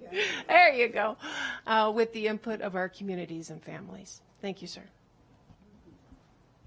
And with that, I'll just say, I do think there might have been some other people I would have liked to invite. That's not on the agenda. The agenda today is a yes or no on Dr. McNeil. The community is obviously overwhelmingly in support, so I have to recognize that, and my vote will probably be a yes. Thank you for that. Trustee Mayberry. Thank you, Madam President. I apologize. I know I already said a few things, but some of the speakers kind of triggered some additional thoughts that were important to me that I wanted to say. And I think it is critically important that we don't make during this interim period that we're not in sort of this helicopter mode. We're not in a holding pattern was the term I was looking for. So another real reason why I think Dr. McNeil is the perfect choice. And I want to compliment you for your leadership in bringing this forward. I think that was really important. I appreciate your question too, Trustee Church, on the strategic plan. I truly believe that we will hit the ground running and won't miss a beat, because we have too much to do. It's too important. There's too many things that are at stake that are important for us, improving academic performance here in this district. And I know our previous superintendent will do that. And I wouldn't be able to sleep tonight if I didn't also acknowledge the service. While short tenure, my gratitude to Dr. Enfield and all that she's brought to this district. So thank you. Thank you, Madam President. I just want to echo what my colleagues are saying. I have no doubt in my mind that we're going to be in a holding pattern. I know we're going to keep going, and I know you'll keep up. With that, I am ready to make a motion. I move that the Board of Trustees appoints Dr. Krista McNeil as our interim superintendent for the Washington County Schools District to start December 13th, 2023. Yeah, I'd like to second that. All right, motion by Clerk Rodriguez, seconded by Trustee Mayberry. Seeing no lights on, all those in favor, please say aye. Aye. Aye. All those opposed, nay. Motion carries. Thank you so much, Dr. McNeil and Dr. Enfield. Thank you.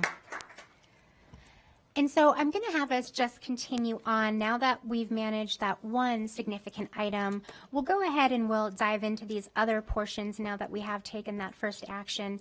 So I will open item 3.04, and this is the discussion and possible action to enter into an employment agreement with Interim Superintendent Kristen McNeil pursuant to Board Policy 9082-6B, with a start date of December 13th, 2023. This is an item for discussion and possible action.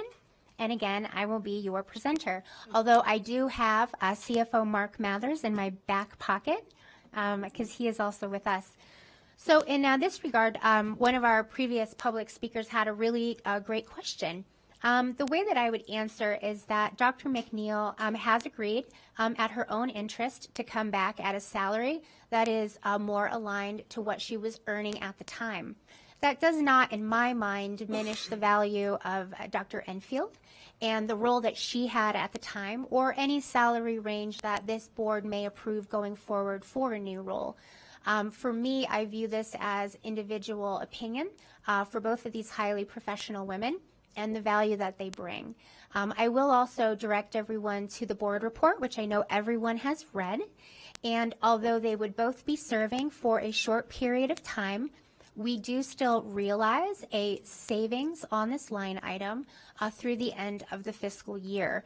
So although there is a short period of time where they would both be in this role together, and we'll talk more about that in the next agenda item, overall, we come in at a savings for this fiscal line item. And again, we do have CFO Mathers here if there are any questions related to that. And that is all I really have on this area, because I know everyone has already approved, or not approved, but has reviewed these materials. So if there's any questions, we can do that, and then we will also have public comment, because this is an item for action. Okay. Trustee Westlake. Thank you, President Smith. And I did read through the contract, and I pulled up one section, and it's not anything personal for, I'm so glad that you're going to be the interim, but it's not, it would be on any interim that I would want us just to kind of look at this. So I just kind of want to raise the awareness, and there's a question I have for my fellow trustees. What expectations do we have for our interim superintendent regarding any significant personal or organizational changes? And I'm referring specifically 6A, organization, and sorry, the screen is making it hard for me to get to the mic and read. Organization and supervision of WCSD personnel. The interim superintendent shall have ultimate responsibility for the overall leadership of WCSD, including organizing, reorganizing, and assigning the job duties of subordinates, supervisory staff in interim superintendent's best professional administrative judgment and in the interest of WCSD, including without limitation the selection, assignment, evaluation, transfer, and salary of administrator and other professional employees of WCSD. And it goes on what she feels necessary. The only thing that I just wanted to draw attention is this is interim, it is temporary. I just want us to think about being careful here, because it was the last board meeting where we voted no on a new administrative position because we felt that we needed to wait till the permanent superintendent onboarded to make the necessary decisions of who she needs to plug in or he needs to plug in to keep the strategic plan moving forward. And all of us might have a different idea of what we need to move that strategic plan forward. So I just want to be careful with this, moving personnel around, hiring, firing, salary changes, because we will get to a permanent superintendent, and I do not want to cause distress or disappointment or alarm in any staff that we have, because if changes are made, I'm just going to give an example. If someone is moved, let's say John Smith is moved. John Smith doesn't like being moved. He liked being where he was. Now John Smith quits. Now we don't have John Smith. Or Susie Smith gets hired for a position, and then the new superintendent comes on, and the new superintendent doesn't think Susie Smith is needed. Now Susie Smith, that was really happy about being with the district, is terminated or has to be shuffled to somewhere else. So I'm just asking my trustees on this. I think we need to be careful on 6A, since this is an interim temporary. Thank you. Thank you, President Smith. So, Trustee Westlake, first, with regard to the position that you mentioned that the board voted down, 6A would not trump that. There's no way she could just add a position. The addition of positions are created through budget, and budget is your sole possession as the legislative body for the Washoe County School District. So you don't have to worry about that. You know, it's a tough, first of all, it's consistent with all of our policies, and I think that's the most important thing to say. But it's also a balancing act that you've asked for. You just said you don't want her to sit still. Right. I don't want right. So at some point, some of these decisions need to be made. And you chose her because, I presume, because you felt she was the best person at this time to make these type of decisions. And so this is very consistent with all of our policies, and it was spelled out because, to your point, and to the board's point earlier, is my understanding that the board wanted her to make decisions so that she can move the strategic plan along. you can't move the strategic plan along if you can't make decisions. And so that's the balancing act here. I will also add that per board policy, any reorganizations that incur a budgetary cost come to us. So there would not be the creation of roles that we would not be a part of. So we would be following everything that we do right now. Thank you. And I trust her. I do trust her. I just want us to be careful. Have careful, measure twice, cut once. I understand that. Trustee Church, and then we'll go to public comment. Yeah, I just had a couple of minor things. The term is basically whatever we say it is, if I understand it right. Am I understanding right, she can be terminated without cause? We're done. Thank you very much. Technically, being technical, but we gave her like all this vacation and comp time, or vacation and sick time. She could work for a day and leave and get 20 days of, but also if she stays longer, if it takes a long time to fill it, we're only giving her 20 days for the term. So that's a technicality, but we may want to look at that and clean that up. You know, based on so much vacation per month, per whatever. Absolutely, and I would work really closely with Dr. McNeil, so if there were any unanticipated changes or the things that roll out, we could always come back as a board and make different decisions based on that. So if we vote on this today, are we approving it as is? Mm-hmm. Okay, but just again, I lost it, I had it here, but it talks about vacation, 20 days. Obviously, she should get more than that if she stays a long time, and less than that if within 2 weeks we find a replacement. It is. I mean, it's also a hypothetical. I brought forward Dr. McNeil because of her good professional judgment, and I would be very surprised if she decides to take 20 days of vacation starting tomorrow. And I will also remind the board that her contract does require my approval for such things. So I would just say let's let some professional common sense play out here. JJ, I'd like to welcome public comment. I have no cards for this item. All right, I'll bring it back to this body for any additional questions or action.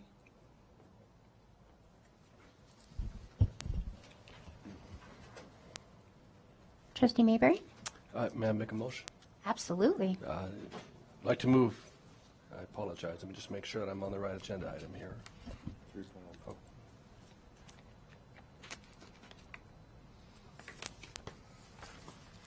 Okay, I'd like to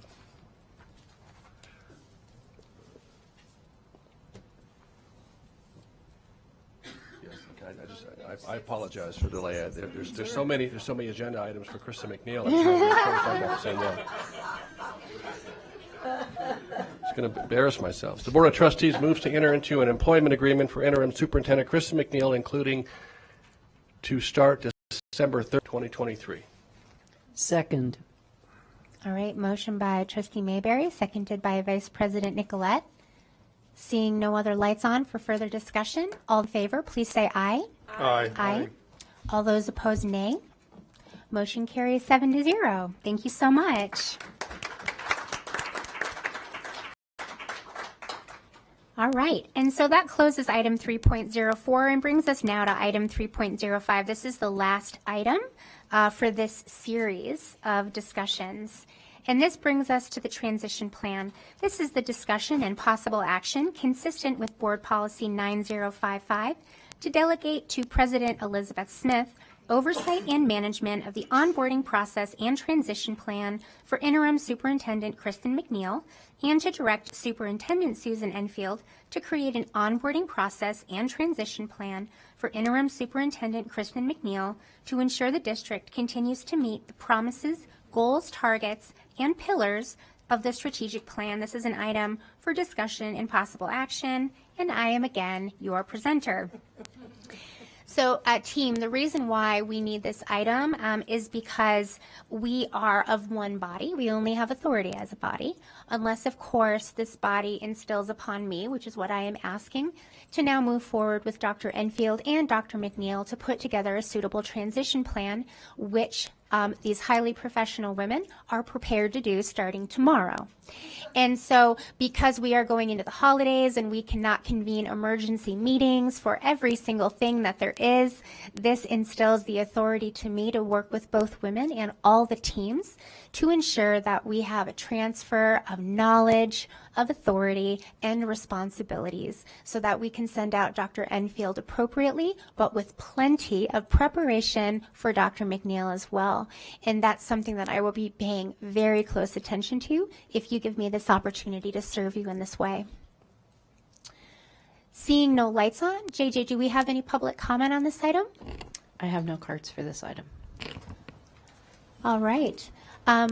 Trustee Church, I saw you first, and then we'll go Trustee Westlake and Trustee Woodley. Okay, just a few comments. I've been down this road before as one of the more senior people on the board, and I voted for things, then what happened wasn't what I thought I voted for and wasn't what I wanted, so I have some concerns.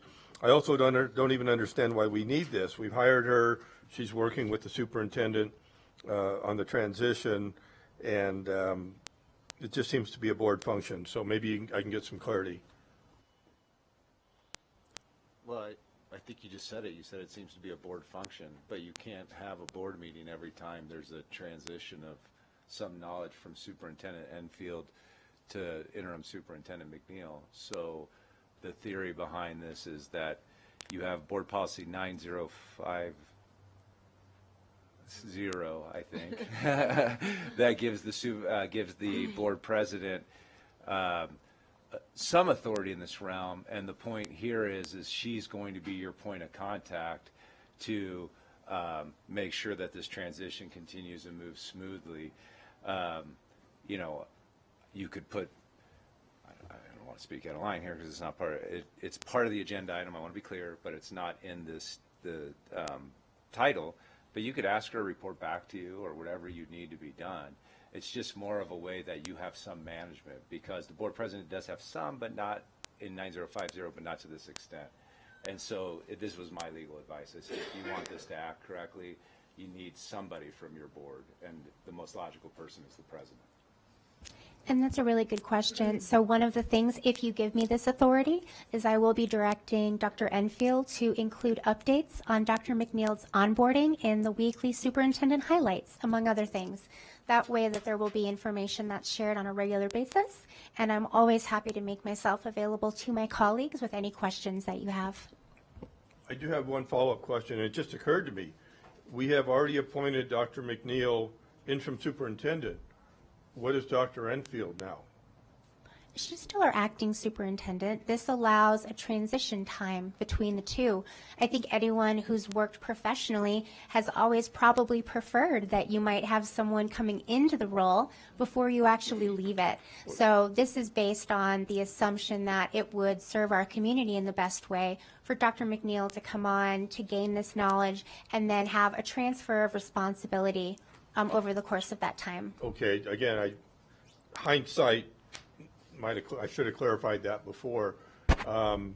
Crisis comes up tomorrow. It's still Dr. Enfield that would make the decision up until her departure date. Yes, and I'm more than happy to keep the board updated as responsibilities do transfer, if they do. I can't contemplate every single scenario because we haven't started the onboarding, but I definitely commit to open communication, updates on the Fridays, if you do give me this authority, and then I'm more than happy to make myself available to you. Just quickly so that the record's clear. 9082 lays out 3 different types of superintendent in the Washoe County School District. We have just the superintendent. An acting superintendent is somebody who's in there for a short term, and then an interim is somebody who's in there for a longer term, but not the appointed superintendent of schools. So Superintendent Enfield is still the superintendent of schools. I just don't want to create any confusion on that in that regard. And I would also suggest that's why you need somebody from the board, because you do have 2 superintendents here, and so that was the other thought process when I was asked about this for legal advice, was you need somebody who's there to be with the 2 of them and make this work as a transition. And it's also, I'm sure you're aware of this, it's commonplace in business all the time that you have overlap. I mean, I hope that there's overlap when I leave eventually, which I know might not be soon enough for some, but anyway. All right, Trustee Westlake, followed by Trustee Woodley. Oh, I was ready to make a motion. All right, will you hold on to that? Okay. I'm ready to second. All right, then let's hit it, Trustee Westlake. Okay. We did, JJ, we had no public comment on this, right? Correct. So knowing that Beth knows our hearts and desires, I'm very happy and comfortable making this motion. I move that the Board of Trustees approves the oversight of the onboarding process and transition plan for Interim Superintendent McNeil to President Smith and direct Superintendent Enfield to create an onboarding process and transition plan for Interim Superintendent McNeil to ensure the promises, goals, targets, and pillars of the strategic plan are met. Second, Madam President. Thank you. So we have a motion by Trustee Westlake, a second by Trustee Woodley, and I will make a comment before we move to the vote, which is I have very sincerely, for my colleagues and the community, been working on this almost nonstop. And so although, we're bringing it to the public in this moment, I do want you to know that I have been serving with fidelity and near constant attention to this matter since Dr. Enfield tendered her resignation, and you will receive that same focus and quality of service to you as your board president, because I serve you as our board president, and you will also see that from me in this role. So thank you. All right, and Clerk Rodriguez. Thank you, Madam President. I just want to publicly thank you for spearheading this, especially as we go into the holidays. I know you've been doing quite a bit, and I know there's going to be a lot of great minds with you three ladies collaborating as a smooth transition. I just want to thank you for that. Thank you so very much. All right, and so on that note, all those in favor, please say aye. Aye. Aye. All those opposed, nay. Nay. Motion carries 6-1. Thank you so much. All right, and that closes the series of items that we have for Dr. McNeil. Thank you so much. And on that note, friends, we do have one item left, but we will take a brief pause. So let's go ahead and take a 10-minute, or a little more than that, a 13-minute break, and we will come back at 4:05. Thank you.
right, everyone. Thank you for those extra moments.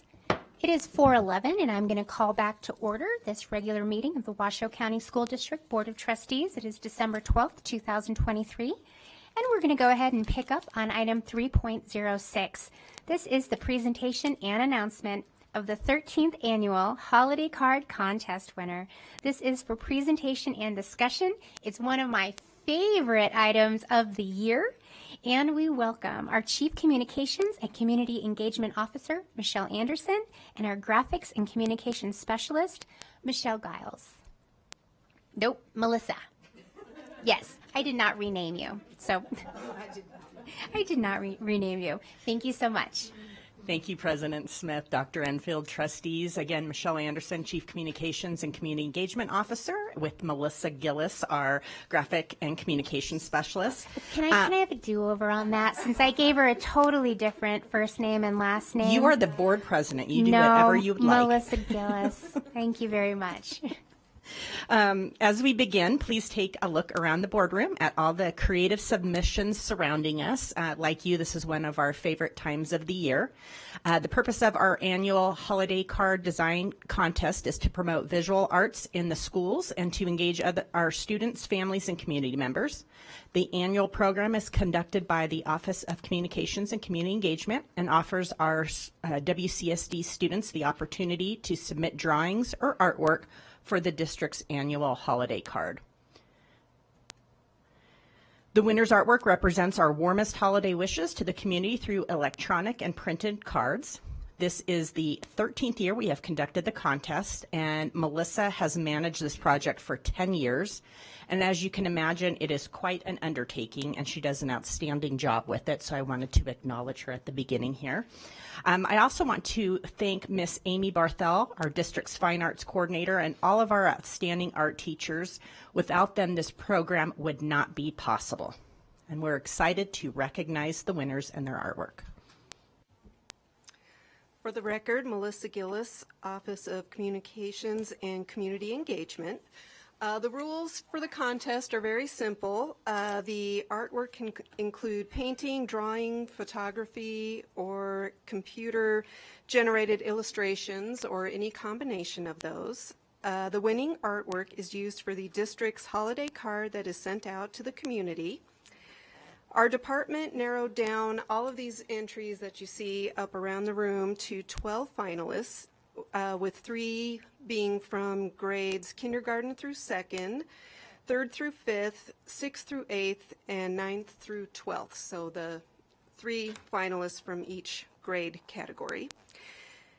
Just about everyone in our office has a role with helping conduct this contest, so I want to thank all my teammates for all their help and support for this. After we narrowed down to our 12 finalists, we have the Office of Teaching, Learning, and Leadership select the 4 winners from those finalists.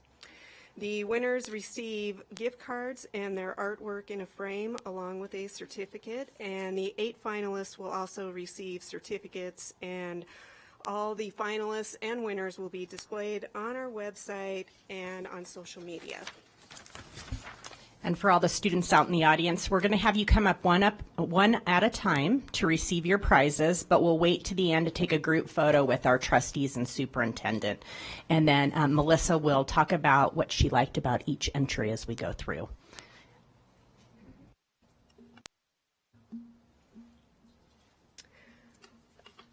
So looking through all these finalists, I put some judges' notes down here that I wanted to share with everyone. So this finalist from Gom Elementary, Kanon Henderson Luckett, we liked the way that he reflected the artwork on both sides of the sheet. We thought that was pretty clever and actually takes quite a visual eye to be able to do that. And we thought that the little shapes inside the ornaments look a little like our logo. So we thought that was pretty cool. Then our second finalist, Lonnie Ashby from Hunsberger Elementary. We thought this was very clever with having a cat, making a cat, I guess a cat man or a snow cat. And we thought the colors were really fun, and I especially liked how all of the snowflakes are all unique, just like real snowflakes are all different. And then our winner from K through second is here today, Kinley Jones from Collin Ranch Elementary. And here she is in front. So we just loved Kinley's cute adornment on her lettering, where she has the ornaments hanging off the letters in her letters on the top there. And we thought that the colors are really fun. And then, of course, the penguin who loves WCSD, so do we. So we knew she was a winner. So, yay, Kinley!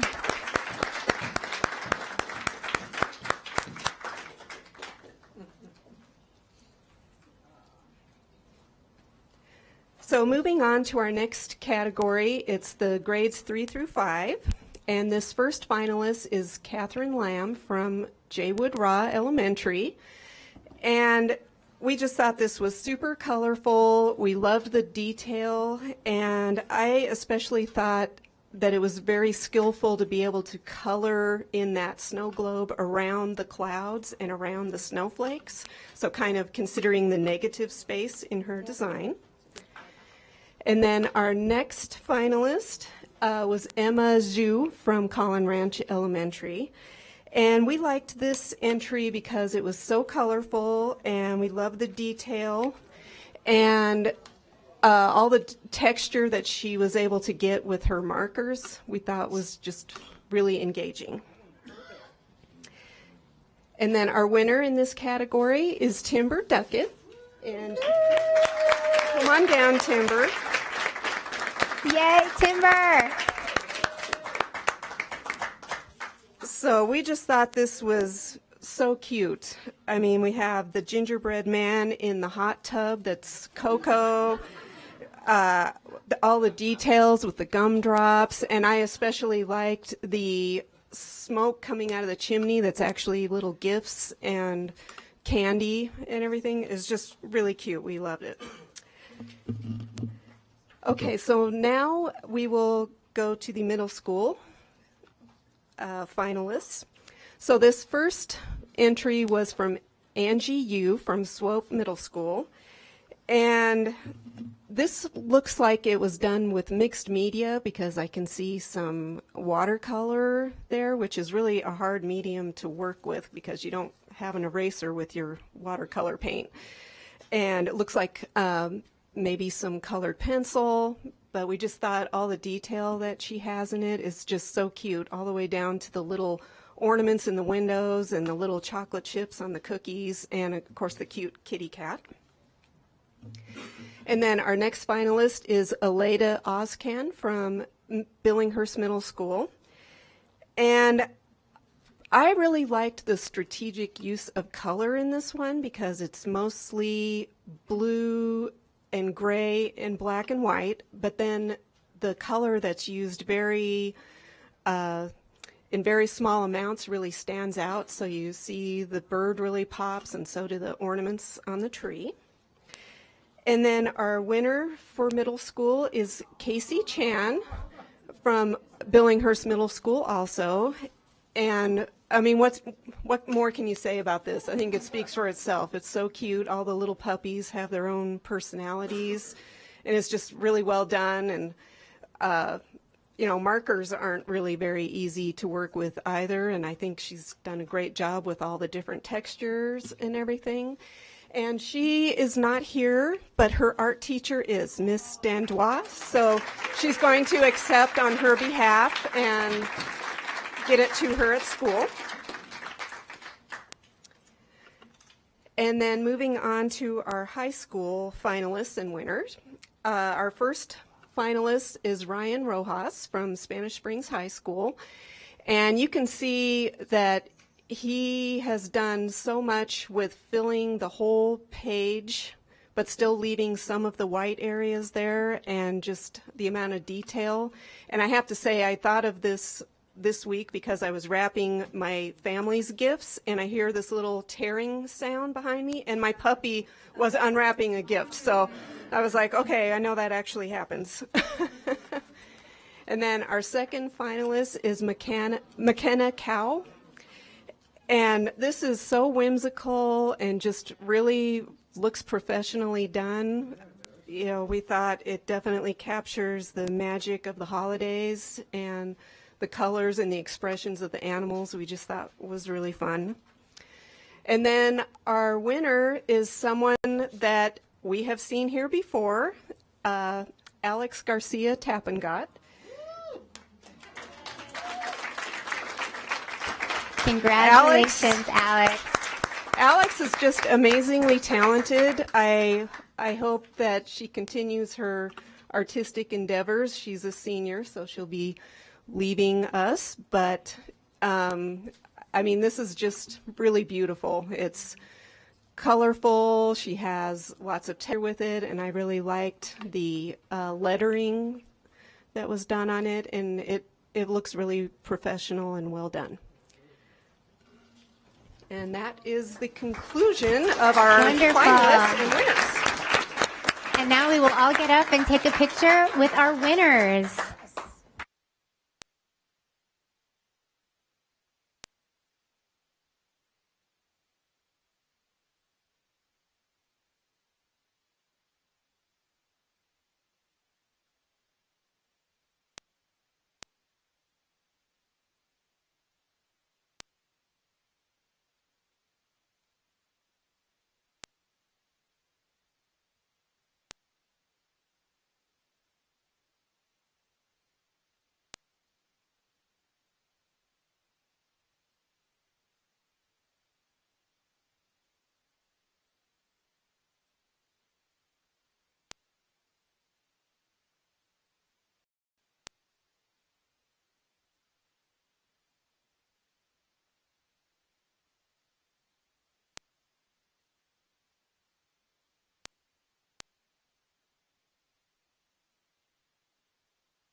Yeah, that is a good one.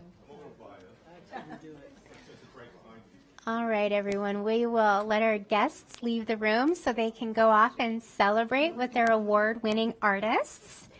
And that closes item 3.06 and the entirety of Section 3 overall. That brings us now to Section 4. These are our reports. Our student representative is working on preparing for finals, so she was not able to be with us today. And that brings us to item 4.02, our board reports. And we will go ahead and start with Trustee Adam Mayberry. Thank you very much, Madam President. Trustee Rodriguez and I had an opportunity to meet with a group of folks, actually with Nevada Department of Wildlife, to bring archery in the archery program into schools. I've talked a little bit about it with Dr. Enfield, and We appreciate that opportunity. For me, I attended the Monty Ranch High School Craft Fair with one of my daughters. It benefited the band program, did a little holiday shopping. It was about the same scope as the one, McQueen, I think, that Trustee Woodley, you touted. If anybody is discouraged about the state of education, you should have attended the We the People competition, as I did, along with President Smith, who was a judge. Truly inspiring to see so many young stars sharing their knowledge on the Constitution and the foundations of our democracy with topics such as federalism, amendments, and that. My school visits included the Mariposa Academy, Shaw Middle School, Bud Beasley. I also enjoy spending the day in Vegas at the Nevada Association of School Boards with most of my colleagues behind the dais. I wanted to share this photo here. This was a highlight for me the last few weeks. It was what I dubbed as an evening with Trustee Mayberry and Principal Victor Sherbandi at Jesse Hall Elementary in Spanish Springs on December 4th. It was really a forum for families who attend this school, along with staff, to hear from myself and their principal on timely issues. I talked a little bit about our strategic plan, how the budget's prepared. Principal Sherbandi talked about iReady. Also talked about how he and his team were able to increase a 2-star school to a 4-star school. It was a really fun, enlightening evening. It was very authentic, thoughtful. It provided an intimate opportunity, really, for a forum where people were respectful, engaging, asked a lot of good questions. It was really a wonderful evening, and I appreciate the opportunity and the support from our communications staff. We targeted the families at Hall Elementary School. If any of my colleagues would like to talk a little bit about the logistics, on the side, I'll be happy to do that with you. That's in a nutshell. I want to, again, it's been for me a privilege to serve the families in District F, and I wish all of our community members happy Hanukkah and wonderful holiday season and a very Merry Christmas. Thank you. Thank you. Vice President Nicolette. Thank you. I had the honor of presenting at the Nevada Association of School Board State Conference, and the pleasure of presenting with Casey Edgington, who is our P3 coordinator, part of our strategic plan. Very well received, lots of great questions, a lot of interest in how other districts can move forward. Just to give you a little information, NASB is comprised of all 17 Nevada school districts, so it's a wonderful networking opportunity. It's really humbling to hear that all 17 school districts have similar challenges, and yet we're all very different. And it just the networking is you can't beat it. I had the opportunity to participate in the We the People dress rehearsal at Galena High School, and I want to read you one of the questions because it was very humbling to be a participant and hear the students answer the questions. They're called unit questions. I'm going to just read one. Unit 1 question. What are the philosophical and historical foundations of the American political system? So that was the question that was asked by judges. Now, this was a dress rehearsal, but they were still given feedback, and it was wonderful to watch how the teachers and myself engaged with them. Here's the second part of that. How did both classical Republicans and the natural rights philosophers influence the founders' views about government? To dig deeper into that, what are the essential differences between classical republicanism and natural rights philosophy? Second part of that is, why do both classical Republicans and natural rights philosophers stress the need for education and preparation for citizenship? And I have to humbly say that I learned more from those students answering these really difficult questions than I think I ever learned in any of my government classes. Now, having said that, that was a long time ago. and times are different. But these students were absolutely amazing, how they answered their questions, how they referred to case law, how they referred to the amendments. It was wonderful. It was a beautiful exercise for me in understanding the wonderful things that are going on in our schools. Thank you. Thank you. Clerk Rodriguez.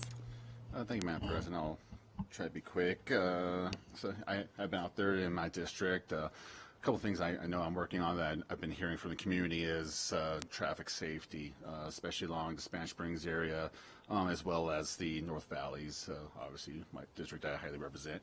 So I am working with fellow electeds in that area to try to see if we can get some traffic calming devices or something out there, because I know that's been a big concern. It's been ongoing. I also want to state that I'm wearing UNLV Rebels for my heart goes out to the community, to our fellow Nevadans down there. I also want to acknowledge a couple ladies that I really hold in high regard. So that's Stacy Black. I know she was awarded administrator through the Nevada Association of School Boards. And guess who else? Our President Beth Smith. So I want to congratulate you guys on that. And I just want to wish everyone a happy holidays and a Merry Christmas. And I hope you guys have a good one. And I'll see you next year. Thank you, President Smith. So I also attended the NASB, Nevada Association of School Boards in Las Vegas, along with many of my fellow trustees. I also met so many incredible people from other districts. It was just really wonderful to communicate and share ideas and concerns and offer up solutions. Congratulations to our President Smith, and also Diane was voted in to represent us in the legislature, and also to Principal Stacy Black in Gerlach. She's amazing person and just a wonderful principal. And I attended the Nevada Department of Education meeting in Carson City. I couldn't stay the whole time because I had another appointment, but it was nice to kind of get that take of overall governance. I also attended the CTE event at Reed High School. They're partnering with Intuit for the first food truck from the culinary CTE program at Reed, and they are going to be out rolling around and developing a menu, budgeting. It's an amazing experience for these kids, and a shout out to Spanish Springs High, they did the graphics on the food truck.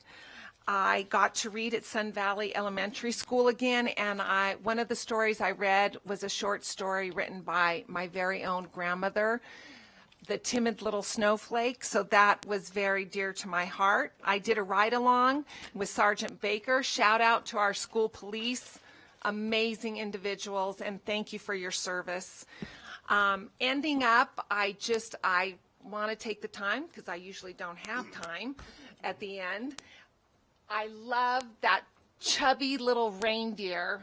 I think he's absolutely adorable. And then on the break, sitting here, I happened to just look at this artwork here, and I read what the student wrote. Beside from presents, gifts, food, and family, the best present is love. And that just touches my heart. I want to wish everyone in Washoe County School District and across our community and our country Merry Christmas. I feel very thankful, grateful, and blessed to be serving as a trustee for this district. Thank you and Merry Christmas.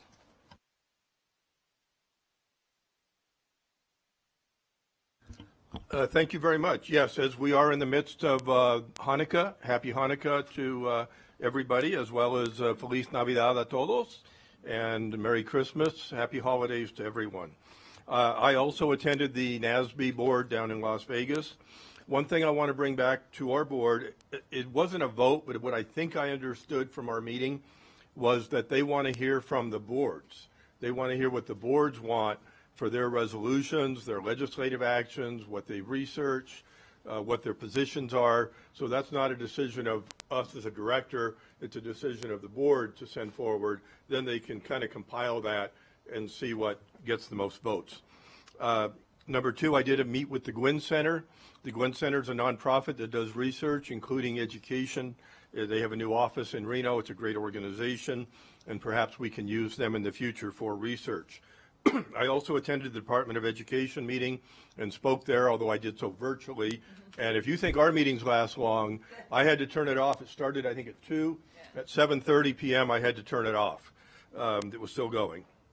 One issue that affects the school district is a stormwater vote that's going to occur at City Council tomorrow. 10 a.m. is when the meeting starts. Our legal folks have, or our folks here at the district have opined a possible cost of up to $500,000 that would incur if a stormwater tax or fee were to occur. There's a legal issue whether it is a tax or a fee. So this is no minor thing. This is a stormwater fee that would be imposed by the city of Reno, only in the city of Reno. It costs the average taxpayer about $10 a month, but much more for other people. So big. Big. And then I will be speaking at public comment on a different issue, but that's basically my report. All right, thank you. Thank you, Madam President. I also attended NASB with everyone else, but it was very informative. I learned a lot, and I felt very proud because I got to see Vice President Nicolette and President Smith give presentations and represent Washoe County very well. So thank you both for that. That was awesome. I also visited Reno. Washoe County overall is still a small community. You know people who know people who know people. So I was invited to the Smithridge Elementary by one of the teachers, Angie Nolan, and I was greeted, felt like I got the red carpet treatment from Mr. Mike Dixon, the principal.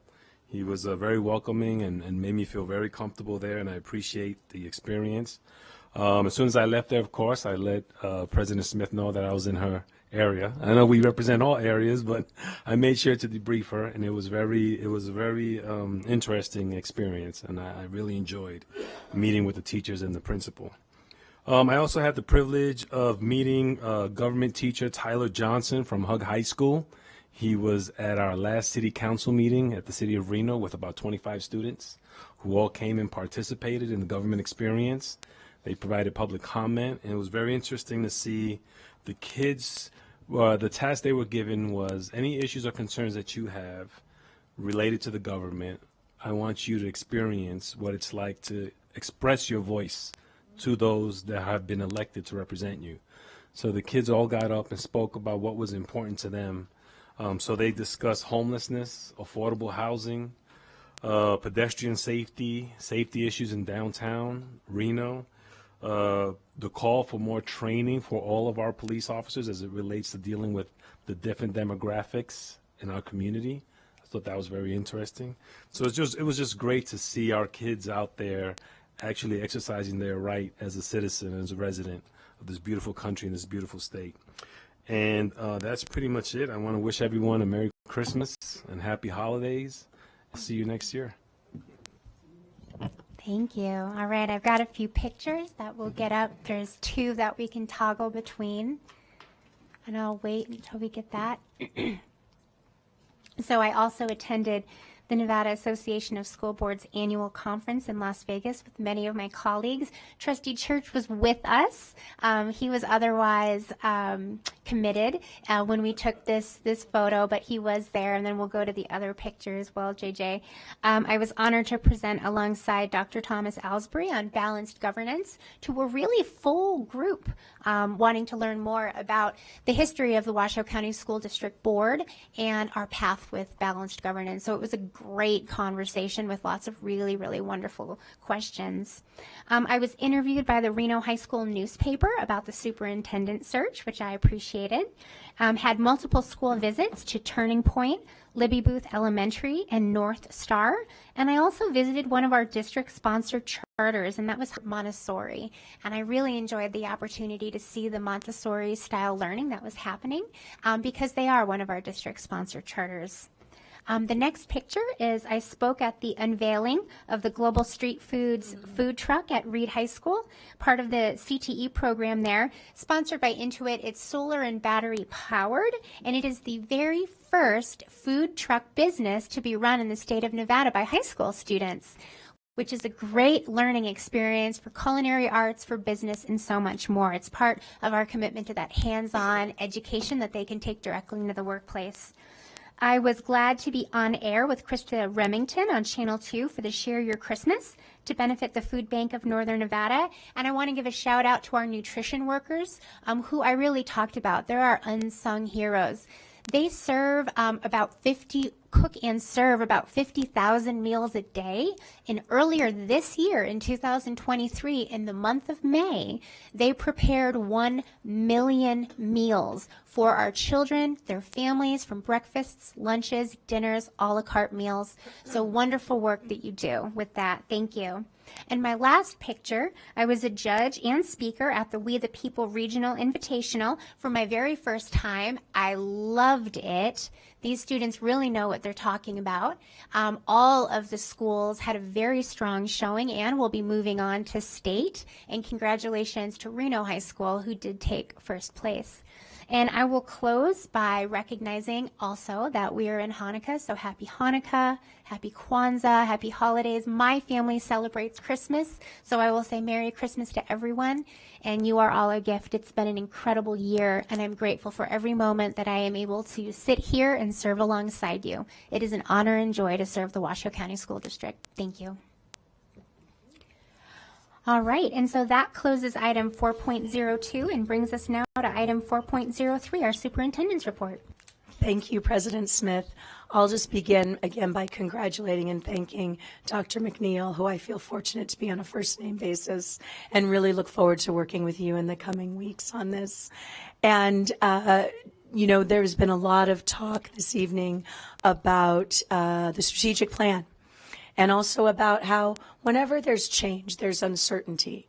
But that strategic plan gives us a very solid sense of certainty. And it's important to remember that that plan was not developed by me.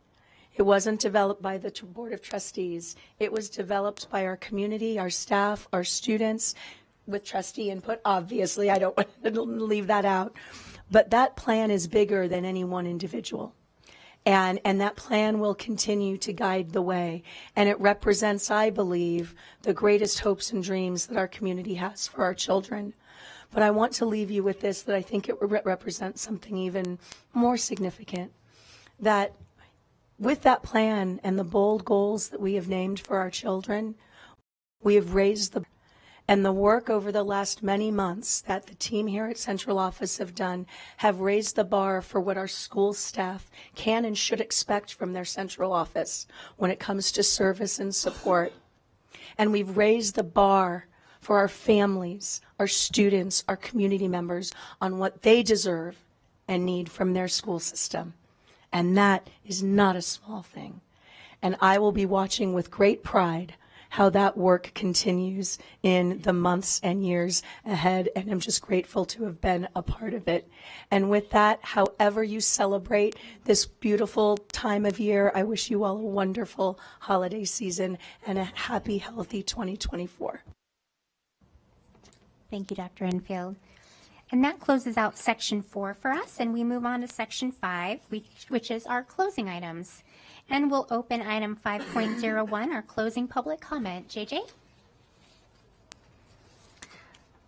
Julian Salazar. Hello and welcome, Mr. Salazar. Hello, good afternoon.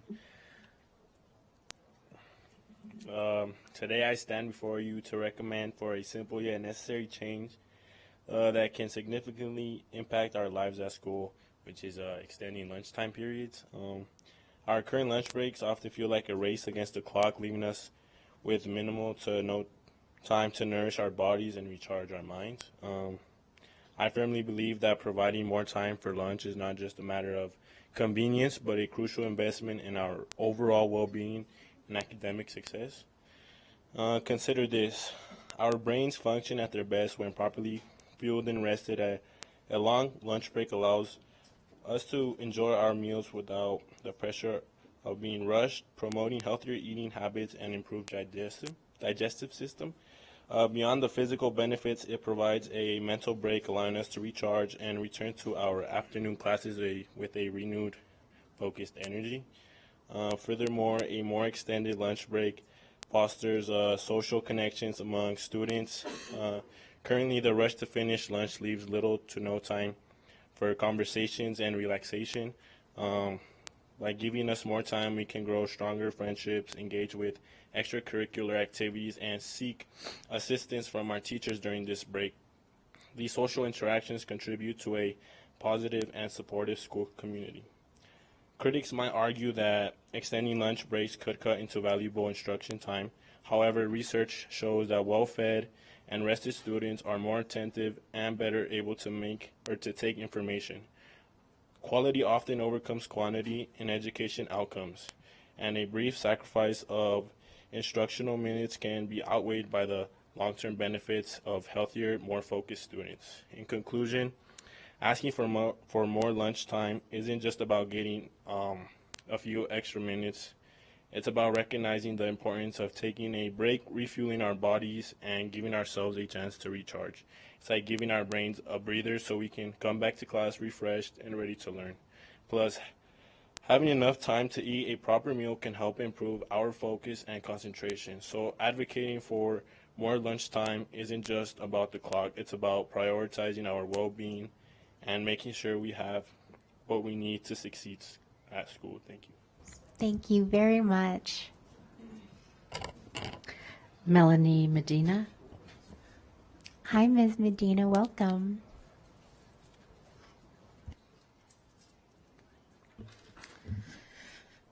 Okay. Good afternoon, ladies and gentlemen. My name is Melanie Medina, and I'm a fellow student at Hug High School.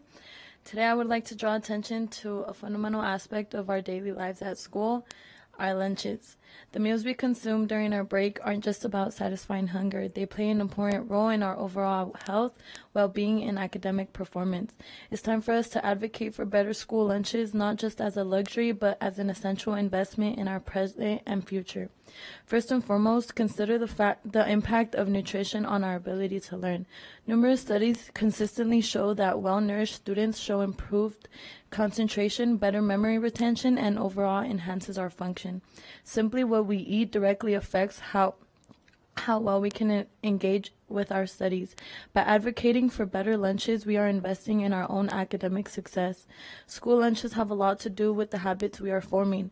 Our school years are crucial in shaping lifelong behaviors, including our dietary choices. By providing nutritious and appealing meal options, we contribute to the development of health eating habits that go beyond the walls of our school cafeteria. It's not just about the immediate benefits. It's about implementing a culture of wellness that stays with us into our adulthood. The quality of our lunches also impact our physical health. A balanced and nutritious diet is essential for growth, development, and overall well-being. It takes part in our energy levels, immune function, and helps prevent several health issues. When our school lunches lack in nutritional value, we compromise not only our immediate health, but also set the stage for potential long-term consequences. Although some might disagree and say that improving school lunches is an expensive act, I will argue that the cost of poor nutrition is far greater. Poor nutrition can lead to health problems that may burden our healthcare system in the future. By investing in better school lunches now, we are essentially investing in the health of our society as a whole. All in all, advocating for better school lunches is a call for a fundamental shift in how we perceive the importance of nutrition in our education system. It's about recognizing that the food we consume is more than just lunch. It's a crucial factor in our ability to learn, grow, and thrive. Let us strive for school lunches that nourish our minds and bodies, setting the foundation for a healthier and more successful future. Thank you. Thank you very much. Emilia Dominguez Cedillo. Welcome, Amelia.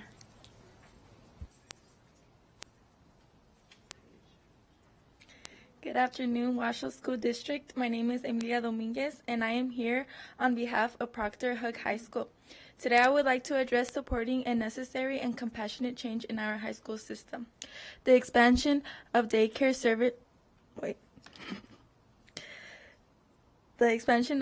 services for teenagers who find themselves navigating the challenging path of parenthood while pursuing their education. This isn't just about addressing an immediate need, it's about investing in the future of these young parents and promoting a more inclusive and supportive educational environment. Firstly, let's acknowledge that education is a powerful source for breaking the change of circumstance. By providing on-site daycare in high schools, we remove a significant barrier that often forces teenage parents to choose between their education and the responsibilities of parenthood. This isn't just about completing high school, it's about empowering these students to break cycles of poverty and build a foundation for a better future. Think about the stress and pressure these young parents face daily. The struggle to find reliable childcare, the fear of falling behind in classes, and the exhaustion of balancing academic and parental responsibilities. With that being said, I have a sister who got pregnant at the age 15, meaning she was a sophomore around that time. Due to her unexpected pregnancy, she has no other choice but to care for her son and not be able to attend school regarding her responsibilities as a mother. Therefore, she doesn't have the opportunity coming back to school worried who will be looking after him while she is at school getting her education. Moreover, let's recognize that this is just a matter of convenience. It's a matter of equity and inclusion. Every student, regardless of their life circumstances, deserves an equal opportunity to access education. Providing daycare services in high schools levels the playing field, ensuring that teenage parents have the same chance to thrive academically as their peers. People may argue that schools are not responsible for childcare, but I challenge that. Our high schools are more than just places of academic instruction. They are communities that shape the future citizens of our society. By embracing the provision of daycare, we embody the values of empathy, support, and understanding. Therefore, advocating for more daycare in high schools for teenage parents is not just a logistical adjustment, it's a moral essential. It's about investing in the potential of every student and fostering an environment that values education, resilience, and compassion. Let us be the stimulus for change, the upholds of equal opportunity, and the architects of a brighter future for all. Thank you. Thank you very much. Well done. Jennifer Cuevas. Jasmine Magana. Giselle Martinez. Hi, Ms. Martinez. Welcome. Hello, my name is Giselle Martinez. I'm from Proctor R. Hug High School, and I'm here to talk about differentiality education. Education is to help individuals with succeeding in knowledge skills as they get older. In school, whether you're in elementary school, middle school, or high school, there will always be a quiz or test on what you've been learning in class. A lot of students tend to struggle in class because they are taught only about one way on how to do or solve something, and they don't understand that way. I feel that teachers should focus on their students and figure out a way on how to help everyone, whether individually or together. I also believe that tests are ineffective and should not determine how much a student knows. Instead of tests, we should do projects. By doing projects, it's a better understanding of the knowledge we know and where our struggles are. As well as some students are just not test takers. They tend to start thinking how much time is left or stress themselves out thinking they can't do it. I am one of those students. When the time comes to taking a test, I tend to never score high enough or where I should be. I have done the practice, I have done the notes, and have shown I understood a lesson topic, but the test itself makes me nervous that I won't pass. I'll blank out and forget everything, and that's what determines my rank or grade. Then growing up in elementary school, I was always just shown one way of doing things, and it just wouldn't work for me. So having to take a test on something I hardly knew felt like I was set to fail, just to move on next year and be more difficult. That is why I believe instead of focusing to jam so many lessons into one semester or year, the education system should take the time to show many ways on how to do a topic, as well as reducing testing. Thank you. Thank you very much. Julio Garcia, Eddie Ramirez, Nadine Velasquez. Oh. Welcome. Eddie Ramirez. Okay, Julio. Welcome, Julio. Hello, my name is Julio Perez Garcia. I'm from Proctor Hug High School. My teacher is Miss Tyler Johnson, and I come here today about teachers' pay. I made a poem, and not only teachers' pay, I would say, also teachers' well-being and how schools should treat teachers much more better. I made a poem about this. It falls when wisdom finds its voice. Teachers shape our brightest choice, guiding paths through knowledge maze. Yet wages dim their steadfast blaze. They urge us to teach. They, with heartfelt plea, promise rings your impact key. Years they spend in salary strive, grasping truth in educators' pride. One, a soldier, brave the strife, found solace teaching a brand new life. But meager pay from this valiant soul leaves hopes and dreams with an empty bowl. So schools districts heed the earnest call. Honor the hours, the heart, the all. Compensate the tireless chore with wages rich deserves more. At last despair creeps slowly in when paychecks falter, dreams wear thin. Teachers' burden, hearts beguiled, their passion dims, their smile defined. Crumbled under the weight they bear, some seek solace in numbing lair. When glasses click in this desperate plight, dimming the pain of a soulless bright. Okay. Oh, let us honor those who teach, their sacrifice within our reach. For in the care our futures mold, deserve much more than mere gold.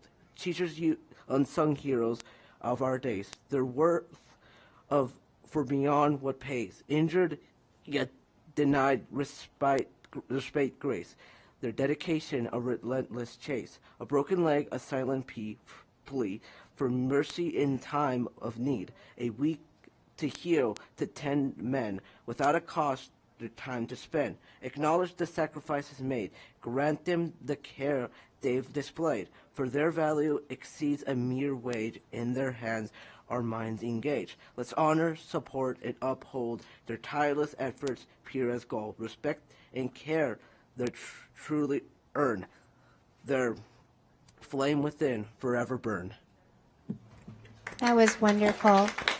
I know we all want to clap. It's public comment, but we are so proud of you. And in the clapping, just so you know, I feel immense joy in hearing what you said, but we do make sure that we have to maintain decorum. But I thought that was wonderful. Okay, so thank you so much. Thank you. Thank you. Have a great day. You as well.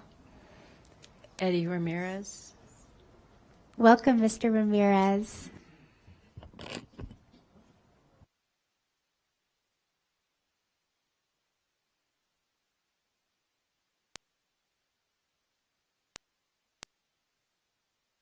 Good afternoon. My name is Eddie Estrada, and I am a senior at Hood High School. I have come to talk about student class choices. Most times, students don't get a choice of what classes they choose. I wanted to speak on that and hopefully make a change to it. As a senior, I have looked back and I have realized I didn't get much of a choice for what classes I got to take. After school, I wanted to be a welder or a mechanic, but neither of those were taught in school. If only there was a course for me to take for those careers, because there weren't any classes for those. I wasn't interested in being in school much.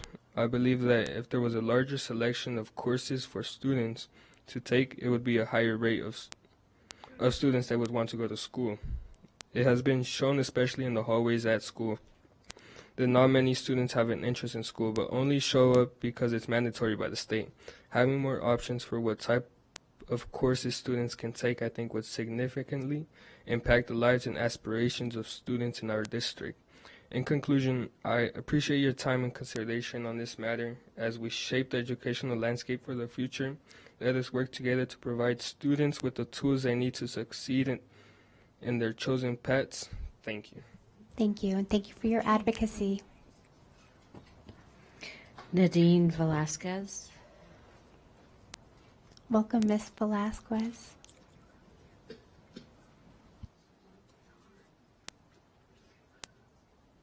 Good afternoon. My name is Nadine and I am a senior at Hug High School. I came to talk to you guys about possibly adding a mandatory driver's ed course to high schools. To start off, there are a lot of people, mainly teens and young adults, that are in the higher level of crash rates. The driver's ed course should be for those who meet the age requirement for a permit/driver's license, so students in 9th and 10th grade. Nevada alone has experienced a concerning amount of 30% surge in fatal accidents compared to last year, resulting in 194 fatalities. Teens have been accounted for 11% of those crashes. It shows that teens are responsible for about 20 of those fatal accidents.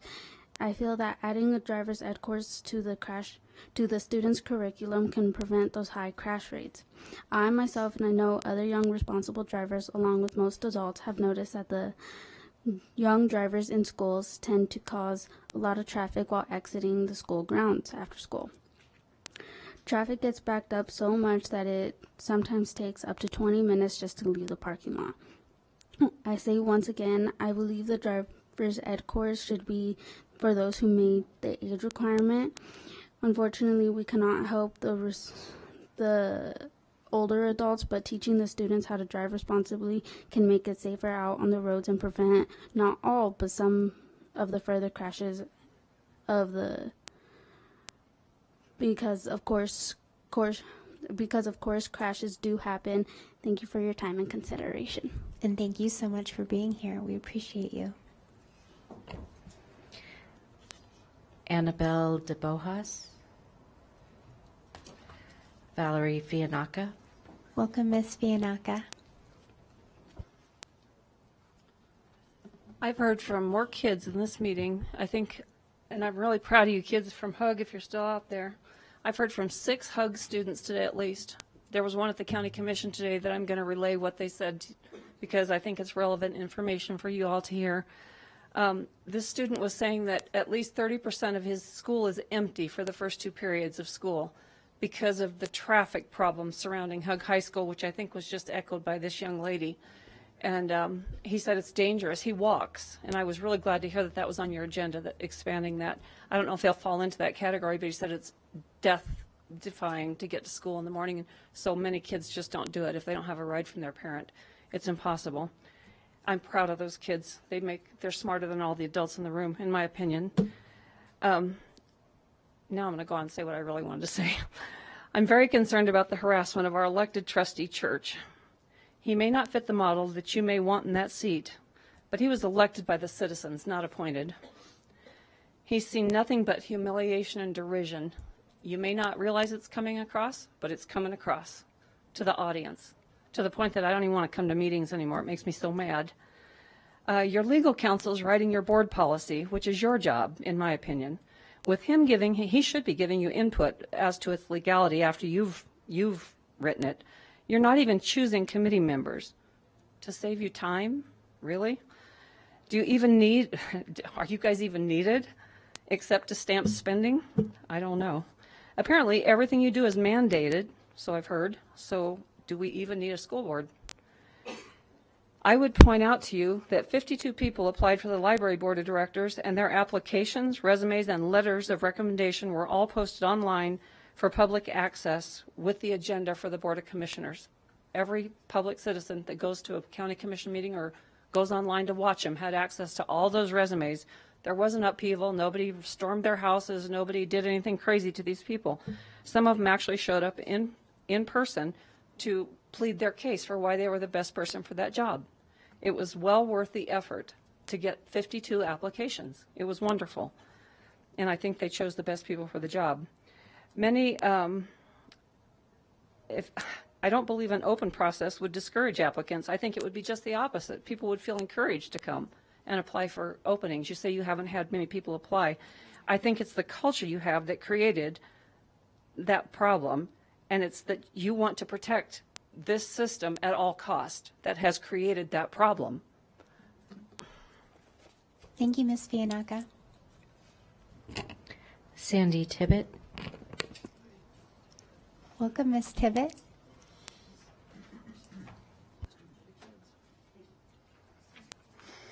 Sandy Tibbet for the record. So I'm curious if any of the trustees got the opportunity to review the proposal submitted from the 6 consulting companies before approving the contract with Performance Fact? Or was the information fed to you from the hand-selected members of the evaluation committee? Unlike Trustee Church, my first public records request was granted. I received the copies of the 6 proposals from the consulting companies, along with the evaluation committee's scorecards for the 2 finalists, Bellwether and Performance Fact. Performance Fact proposal is cookie cutter at best, 229 pages, and it still lacks substance where Bellwether provided detailed examples of their extensive experience, references, and large organizational chart with impressive resumes in 50 pages. How in the world did Performance Fact outscore Bellwether? Clearly on paper, Bellwether should have been awarded the contract. I've included some examples in my handouts and will be emailing you all of the proposals so you can judge for yourself.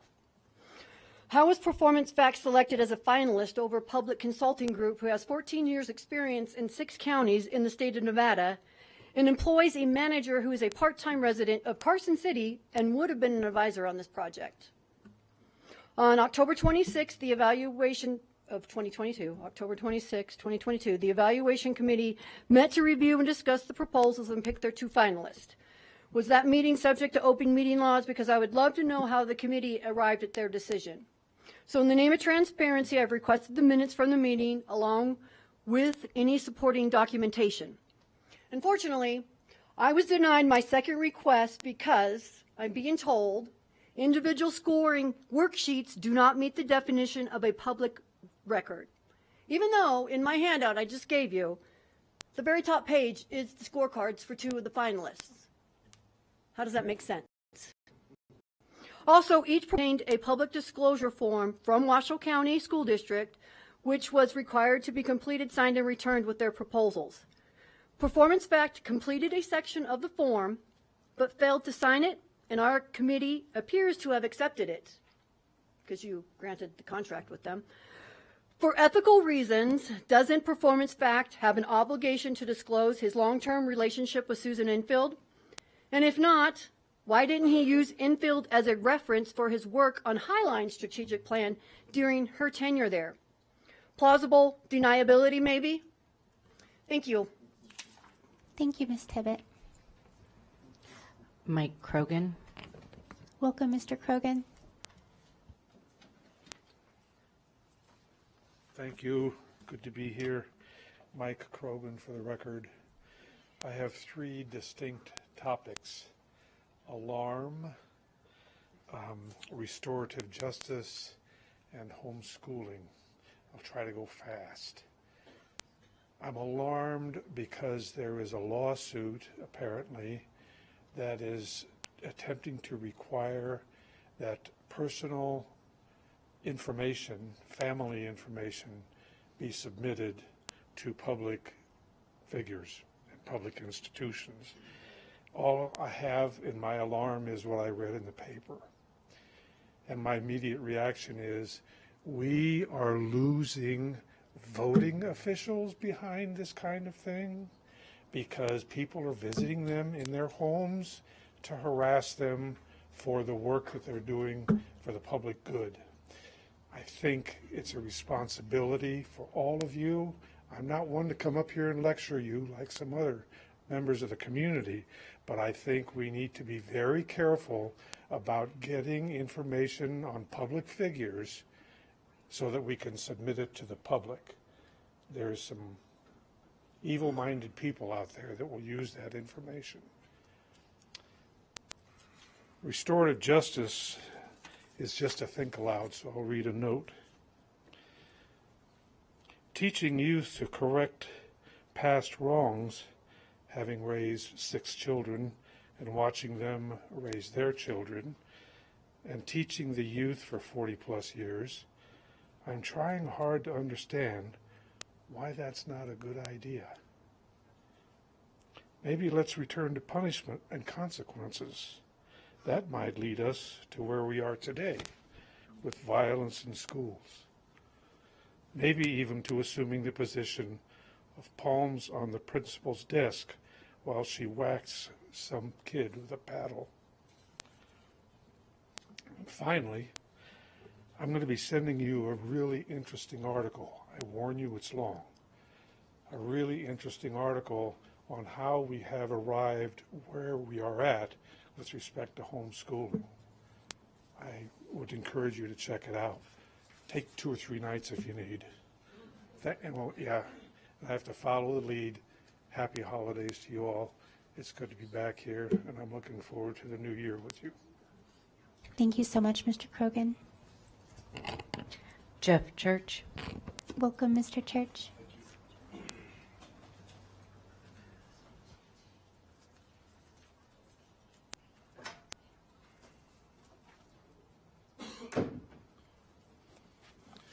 Thank you, Jeff Church, for the record. It's always nice to speak on positive issues. Unfortunately, that's not the case tonight. I'm compelled to come to you for the purpose of demanding a formal independent investigation into false accusations that I engaged in sexual harassment of 2 district employees. The alleged incident occurred in the August timeframe in or around this very building, the admin complex.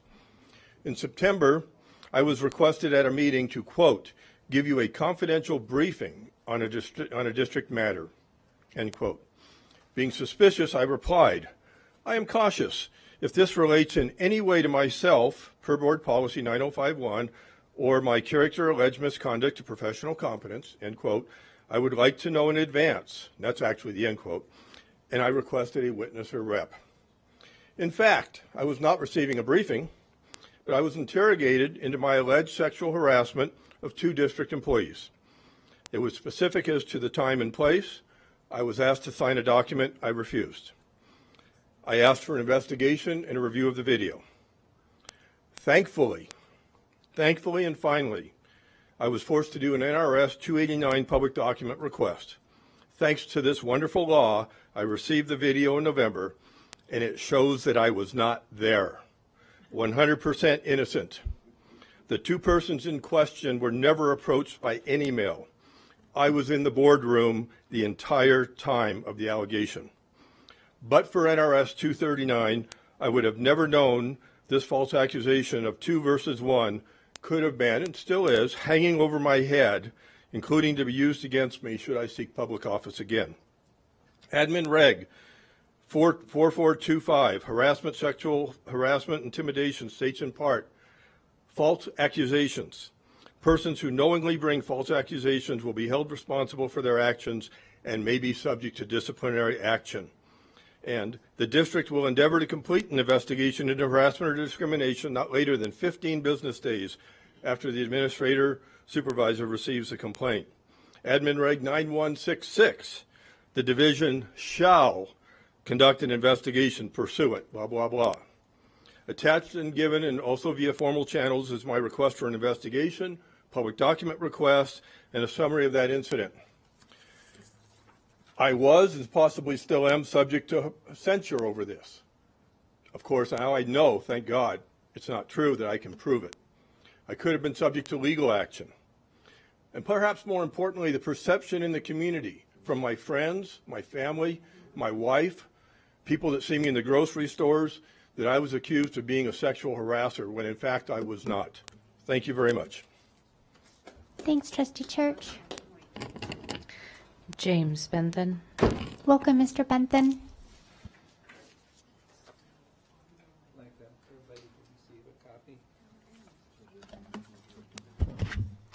Good evening.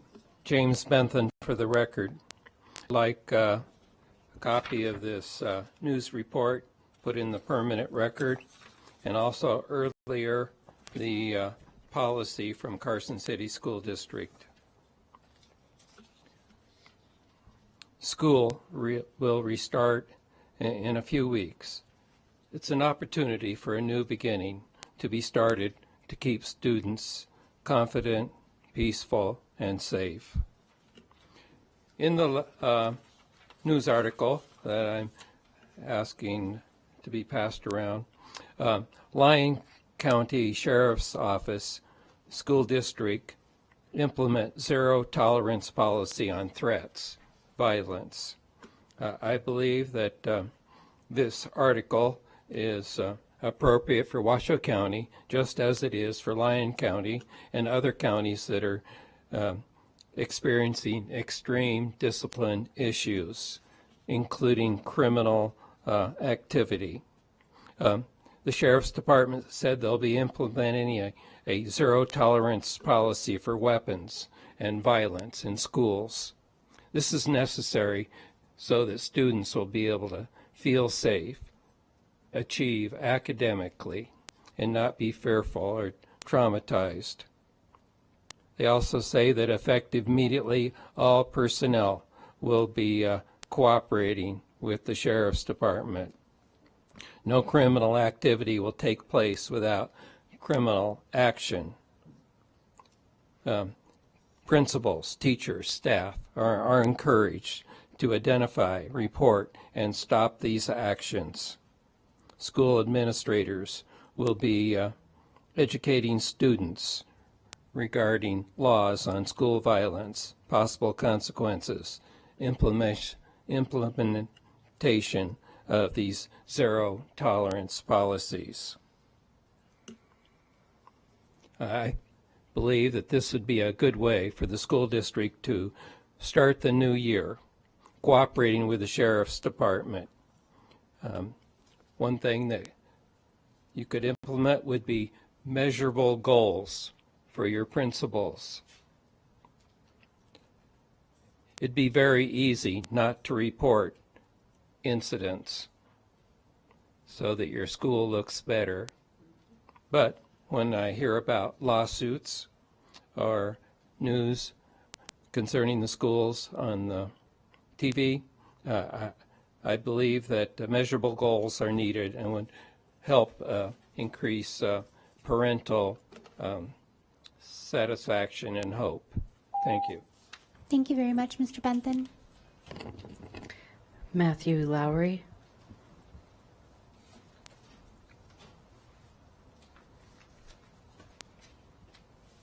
Welcome, Mr. Lowry. I'm here to talk about adding lacrosse into high school. I'm from Project Arcade High School. I know it would cost a lot of money for the equipment and the gear, but I know that we have a lot of coaches at HUG, and we need like a staff or a faculty to host it. And I was wondering if we could like add it as a sport next year into high school. Thank you so much. Jennifer Cuevas, Jasmine Magana, Annabelle de Bojas. Hi, Annabelle. Welcome. Hi, good evening. My name is Annabelle de Borjas. I'm a student at HUG High School, and I'm here to talk about the start times. 93% of high schools in the U.S.